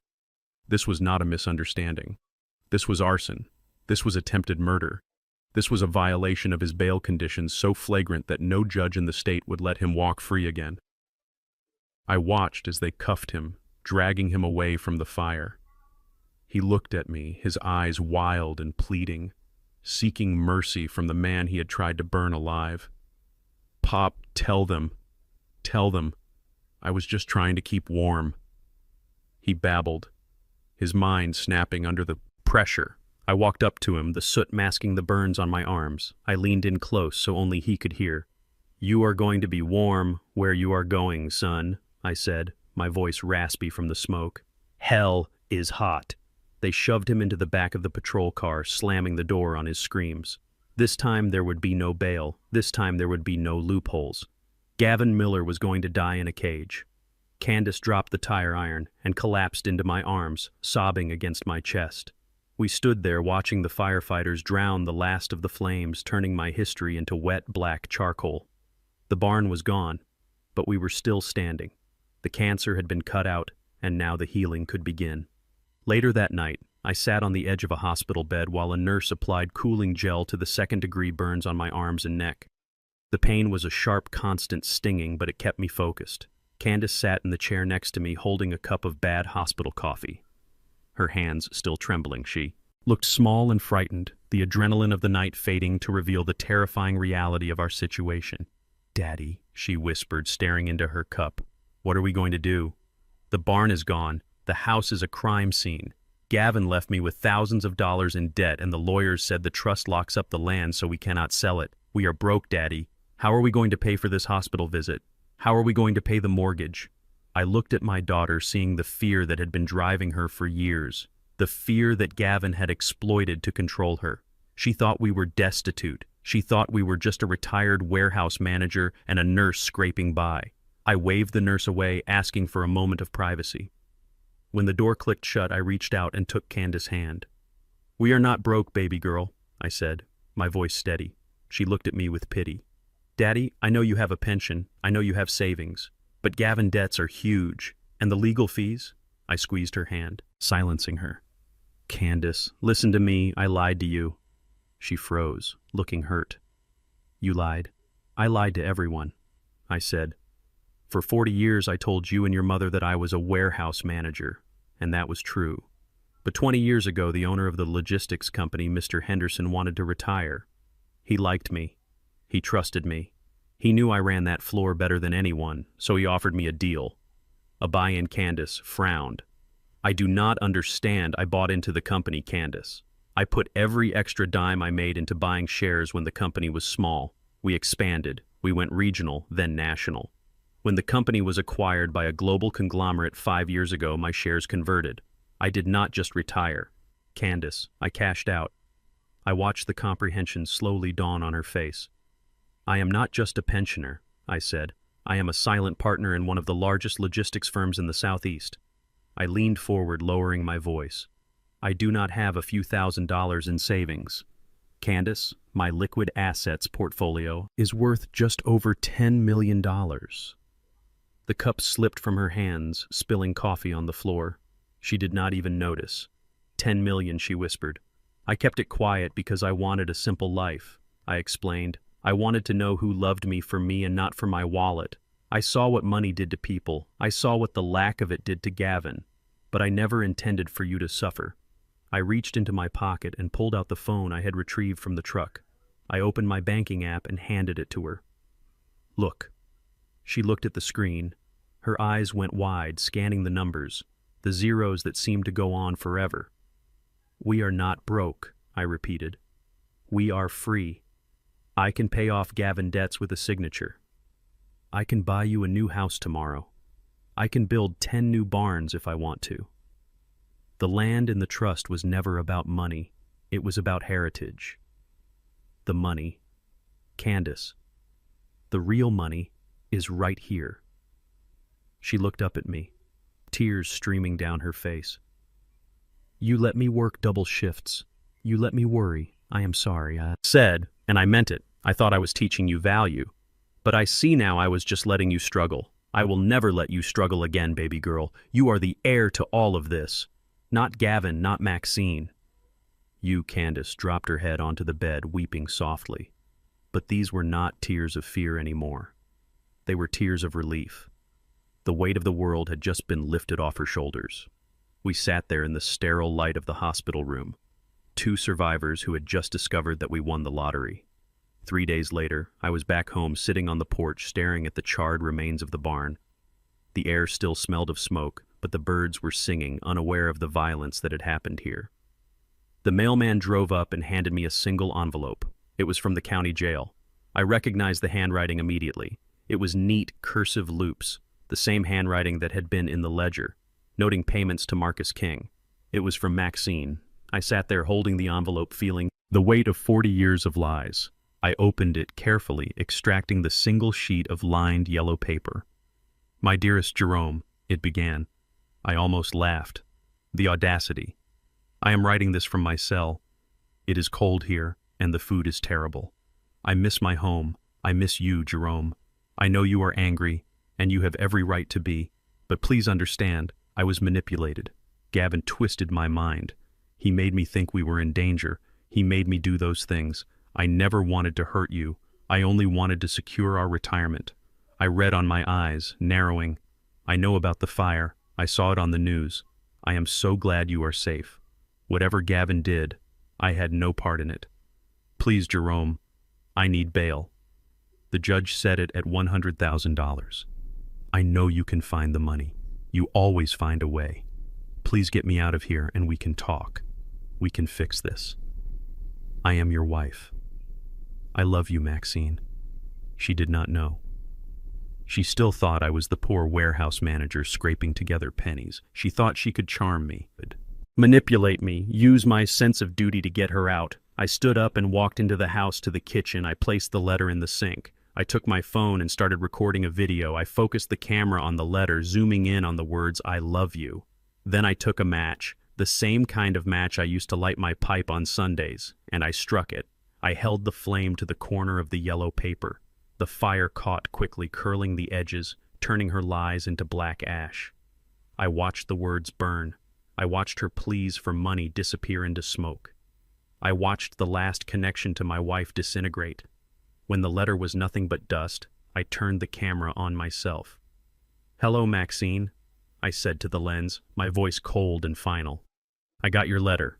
I just wanted to let you know that bail is not in the budget, and neither are you. Do not write again. The Jerome you knew died the day you put poison in his cup. The man who is left has no wife." I stopped the recording. I sent the video file to her lawyer with a simple subject line: "Reply to client." I washed the ashes down the drain, watching the gray sludge swirl away, disappearing into the dark pipes. It was over. She was gone. Gavin was gone. The lies were gone. I walked back out to the porch and sat down. Candace was pulling into the driveway in a brand new car I had bought for her cash that morning. She waved at me, smiling a real smile. For the first time in years, I waved back. The barn was gone, but the foundation of the house was strong. And now, for the first time in a long time, the foundation of my family was solid rock. The red clay of Georgia stained my boots, a deep rusty color that looked like dried blood. But for the first time in months, it did not remind me of violence. It reminded me of life. I stood on the hill overlooking the 300 acres that had almost cost me my life. The air smelled of pine needles and wet earth, a clean scent that washed away the lingering odor of smoke and hospital antiseptics. Beside me, Candace held a shovel, her hands no longer trembling, her face set in a line of determination that mirrored my own. We were not here to sell. We were here to build. The heavy machinery was already idling down by the creek. Huge yellow bulldozers and excavators ready to carve out the foundation for the Blackwell Community Center. It was going to be a place for the local kids, a place with a library, a tech lab, and a trade school where they could learn skills that could not be taken away. It was my answer to Gavin Greed. He wanted a casino to destroy lives. I was building a school to save them. I watched Candace drive the shovel into the earth, breaking the ground. It was a symbolic gesture, but it felt heavy with meaning. She was dressed in work boots and jeans, looking nothing like the woman who had worn silver dresses to drink champagne with loan sharks. She wiped sweat from her forehead, leaving a streak of dirt across her brow, and she smiled. It was a small, hesitant smile, but it was real. I walked over to the site, over to manager, a man I had hired because he looked me in the eye and shook my hand with a grip that meant business. "We start today," I told him. "Pour the foundation. Deep, I want this building to stand for 100 years, he nodded, touching the brim of his hard hat. "It will stand, Mr. Blackwell. We will make sure of that." I looked back at the property line where the timberline met the sky. I thought about the deed, the piece of paper that Gavin had tried to steal. It was safe now, locked in the trust, managed by Angela Rossi. No one could touch it, no one could leverage it, and most importantly, no one could die for it. The roar of the diesel engine starting up filled the valley, scaring a flock of crows out of the pines. I took a deep breath, filling my lungs with the dust of my ancestors. This land had been fought for, it had been bled for, and now finally it was going to work for us, not against us. I watched the first bucket of earth being lifted, and I felt the last of the poison leaving my spirit. I was not a victim anymore. I was a builder. And I was building something that no fire could burn down. Later that afternoon, the noise of the construction site faded as the crew broke for lunch. I found Candace sitting on the tailgate of my new truck, staring at her hands. She was crying silent tears that tracked through the red dust on her cheeks. She looked small again, like the little girl who used to scrape her knees running in the driveway. I walked over and leaned against the truck bed beside her. "What is it, baby girl?" I asked, handing her a bottle of water. She did not take it. She kept staring at her hands, her fingers picking at a loose thread on her jeans. "I should go, Daddy," she whispered, her voice thick with emotion. "I cannot do this, cannot do what I asked. I cannot be here." She looked up at me, and her eyes were full of a pain that broke my heart. "I do not deserve this. I do not deserve to be part of your legacy. I helped him, Daddy. I defended him when you tried to warn me. I called you jealous. I called you bitter. I let him into our lives and he almost killed you. Every time I look at this land, I see my own stupidity. I see how close I came to letting him win. I listened to her, letting her pour out the poison.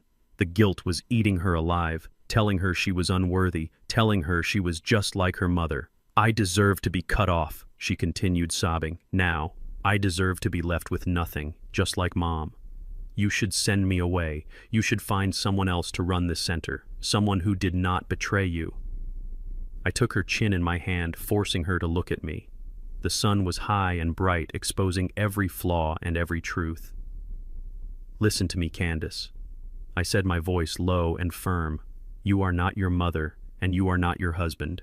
You were a victim just like me. You were manipulated by a master liar and betrayed by the woman who gave birth to you. That does not make you bad, it makes you human. But I was blind, she cried. We were all blind, I corrected her. I lived with that woman for 40 years, and I did not see the knife until it was at my throat. Does that make me stupid? Does that make me unworthy? She shook her head. No, Daddy, you are the smartest man I know. Then trust me now, I said, releasing her chin. Guilt is a useless emotion, Candace. It is a luxury we cannot afford. It does not fix the barn, it does not pay the bills, and it sure as hell does not build community centers. You want to make it right, you do not run away. Running away is what Gavin did. You stay, you work, you take that guilt and you turn it into sweat. I pointed to the construction site where the men were returning to work. You are going to manage this project, I said. You are going to handle the accounts. You are going to hire the staff. You are going to make sure every dime is spent on these kids. That is your penance. That is how you pay me back, not with tears, but with bricks and mortar. Candace looked at the site, wiping her eyes. She took a deep breath, straightening her back. I could see the steel in her spine, the steel she got from me. I am scared, she admitted. Good, I said. Fear keeps you sharp. Fear keeps you honest. Now drink your water. We have work to do. She took the bottle and drank. I watched her stand up, dusting off her jeans. She looked different, stronger. She was not the girl who needed a husband to define her value. She was the woman who was going to build a future. Just as we were about to head back to the site, a black sedan turned off the main road and crunched slowly down the gravel driveway toward us. It was not a local car. It had out-of-state plates. I felt my hand instinctively move to my waist, checking for the revolver I still carried. Old habits die hard, and I was not taking chances. The car stopped 20 feet away. The driver door opened and a man stepped out. He was tall, light-skinned, with a build that suggested he had spent time lifting weights in a yard. He wore a simple suit that looked cheap but neat. He held his hands out to his sides, showing me they were empty. Jerome Blackwell, he asked, his voice deep and cautious. I stepped in front of Candace, shielding her. Who is asking? The man walked forward slowly, stopping when he saw my hand on my belt. He looked at me and I saw a resemblance that made my stomach turn. He had Maxine eyes. My name is Marcus King, he said. The name hit me like a physical blow. This was him, the secret son. The reason my accounts had been drained for 20 years. The reason my wife had turned into a monster. I tensed, ready for a fight. I thought he had come for money. I thought he had come to finish what his mother started. You have a lot of nerve showing up here, I growled, taking a step forward. I thought the feds had you. I made a deal, Marcus said, keeping his hands visible. I gave them the supply chain. They gave me probation and time served. I am not here for trouble. Mr. Blackwell, then what are you here for? I asked, my anger boiling. I cut off the money. Marcus, the well is dry. Go tell your mother she failed. I know, Marcus said. He looked down at the red dirt. Ashamed. I know what she did. I know. She tried to kill you. I saw it on the news. I saw the stream.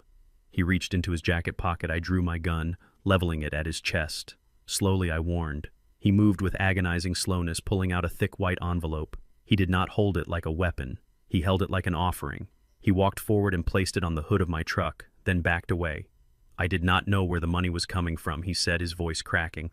I thought she was rich. I thought it was family money. She told me my father left it for me. I did not know she was stealing it from a working man. I did not know she was bleeding you dry. I looked at the envelope, then at him. What is this? I asked. It is not much, Marcus said. It is everything I have left.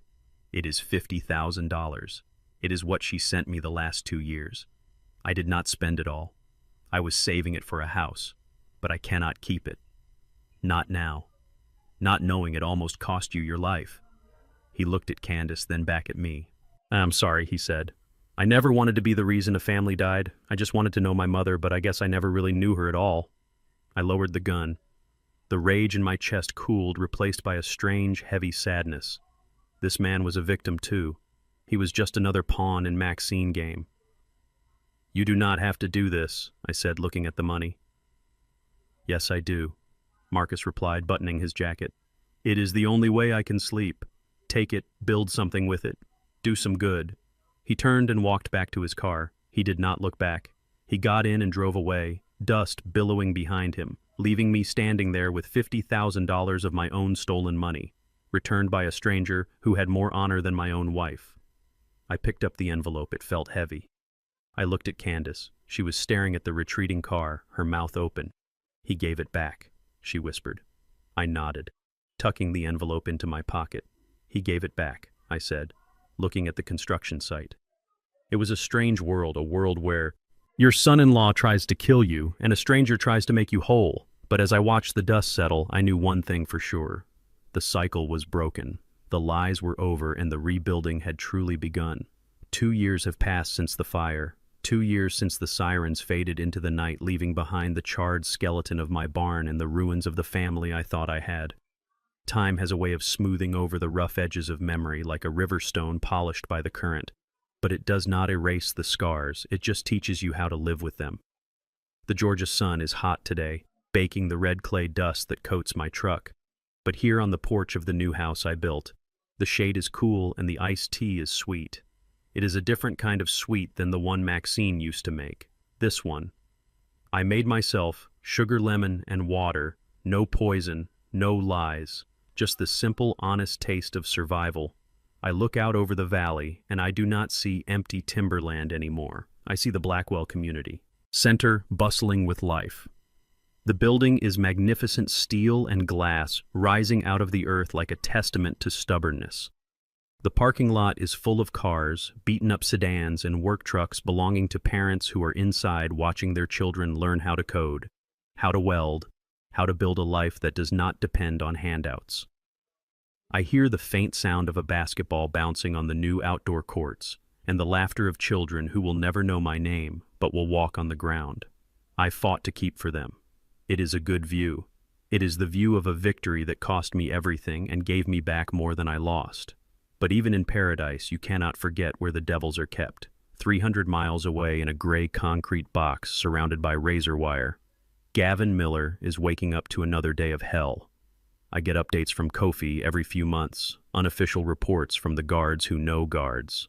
The first 6 months were the hardest for him, the men he owed money to the sharks who sat at my table and ate my steak. They did not forget their debt. They could not get the money, so they took payment in flesh. Gavin walks with a permanent limp now, a reminder of a fall in the shower that no one saw and everyone heard. He lost 2 teeth in a dispute over a food tray. He spends his days in protective custody, isolated and terrified, looking at the steel door and wondering if today is the day the lock fails. He wanted to be a big man. He wanted to play with the heavy hitters. Now he is just currency passed around by men who have nothing to lose. He sends letters to Candace, sometimes scribbled on prison stationery, begging for money for commissary, begging for forgiveness. She burns them unopened just like I taught her.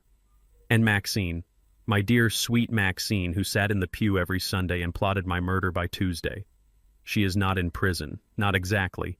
Her lawyer managed to plead her down, citing her age and health, but the victory was hollow. She is in a state-funded nursing facility, 3 counties. Over. It is the kind of place she used to turn her nose up at, the kind of place that smells of boiled cabbage and industrial cleaner. The walls are beige, the floors are sticky, and the staff is overworked. I pay for nothing. The state takes her small pension and gives her a bed and 3 meals a day.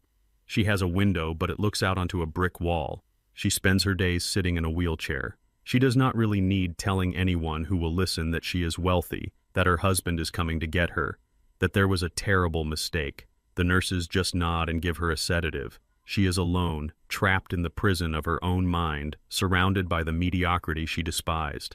I do not visit. I do not call. She wanted a life where she did not have to care for me, and I granted her wish. She is completely free of me. I take a sip of my tea and listen to the screen door creak open behind me. It is Candace. She is holding a tablet reviewing the budget for the new trade school wing. We are expanding. Again. She looks different now. The dark circles are gone, replaced by the glow of a woman who knows her worth. She cut her hair short, wearing it natural, and she traded the scrubs for blazers. She runs the foundation with an iron fist, managing the $10 million endowment better than any Wall Street broker could. I see her arguing with contractors, checking invoices, making sure every penny is accounted for. She is not the girl who begged me for $20,000. She is the woman who signs the checks. "Hey, Daddy," she says, sitting in the rocking chair next to me. "Tyler is asking if you want to go fishing down at the creek later." I smile, thinking of my grandson. He is 10 now, tall for his age. He knows the truth. We did not hide it from him. We told him his father was a bad man who made bad choices. We told him his grandmother got sick in her soul. We taught him that character is not inherited, it is built. He does not ask about them anymore. He asks about the land, he asks about the business, he asks. Ask me to teach him how to drive the tractor, tell him to get the poles ready, I say. I will be down in 10 minutes. Candace smiles and goes back inside, leaving me alone with the evening breeze. I put my glass down on the side table and open the drawer built into the arm of my custom rocking chair. Inside, resting on a bed of velvet, is my Smith & Wesson revolver. It is clean, oiled, and fully loaded. I do not carry it on my hip anymore. I do not sleep with it under my pillow. But it is always within reach. Some people say you should forgive and forget. They say you should let go of the weapons of war once the peace treaty is signed. But those people never woke up to a poisoned cup of coffee. Those people never watched their barn burn with their history inside them. I have forgiven myself for being blind for 40 years. I have forgiven Candace for being young and foolish, but I have not forgotten. I run my thumb over the cold steel of the barrel. I do not trust blindly anymore. I do not let people let into my inner circle without checking their pockets first. The warehouse manager in me is back, the man who counts every box and checks every seal. I am generous. Yes, I give scholarships, I build schools, I help neighbors, but I keep the gate locked. I look out at the sun setting over the Georgia pines, painting the sky in shades of violet and gold. It is beautiful, it is mine. They called me a mule. They thought I was a beast of burden, stupid and slow fit, only to carry their load until I dropped dead. But they forgot that the mule is the one who knows the path. They forgot that the mule can carry the weight that breaks the thoroughbred. And they forgot that when the mule plants his feet, there is no force on earth that can move him. I am Jerome Blackwell. I am 70 years old. I am a father, a grandfather, and a survivor. They tried to take my mind, and I outsmarted them. They tried to take my life, and I outlived them.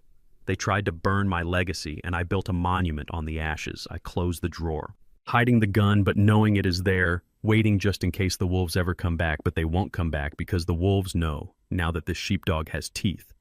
I pick up my cane, not because I need it, but because I like the way it feels in my hand, heavy and solid hickory wood. I stand up, my knees protesting a little, but holding my weight. I walk down the steps toward the creek where my grandson is waiting to learn how to fish. The past is dead buried in a prison cell and a nursing home. The future is waiting by the water, holding a fishing pole and laughing. I walk toward it, leaving the shadow of the porch behind, stepping into the light of the evening sun. A free man, a rich man, and finally a man who can drink his coffee in peace without tasting the copper of betrayal. This is my land. This is my blood. And this is my legacy. And God help anyone who tries to touch it again. I learned that family is not defined by the blood in your veins, but by the loyalty in your actions. For 40 years, I confused blindness with trust, thinking that love meant sacrificing my dignity for people who only saw me as a resource. But I discovered that the most dangerous enemies are often the ones sleeping in your house. True wealth isn't just the millions in the bank or the land in the trust. It is the peace that comes from knowing your worth and having the courage to cut out the rot no matter how much it hurts. It is never too late to restart your life, to demand respect, and to build a legacy that stands on the solid rock of truth rather than the shifting sands of lies. If you enjoyed this story of betrayal, justice, and redemption, please hit that like button and subscribe to the channel for more stories like this. And let me know in the comments, do you think I was right to give Candace a second chance, or should I have cut her off like the others? I read every single comment. See you in the next story.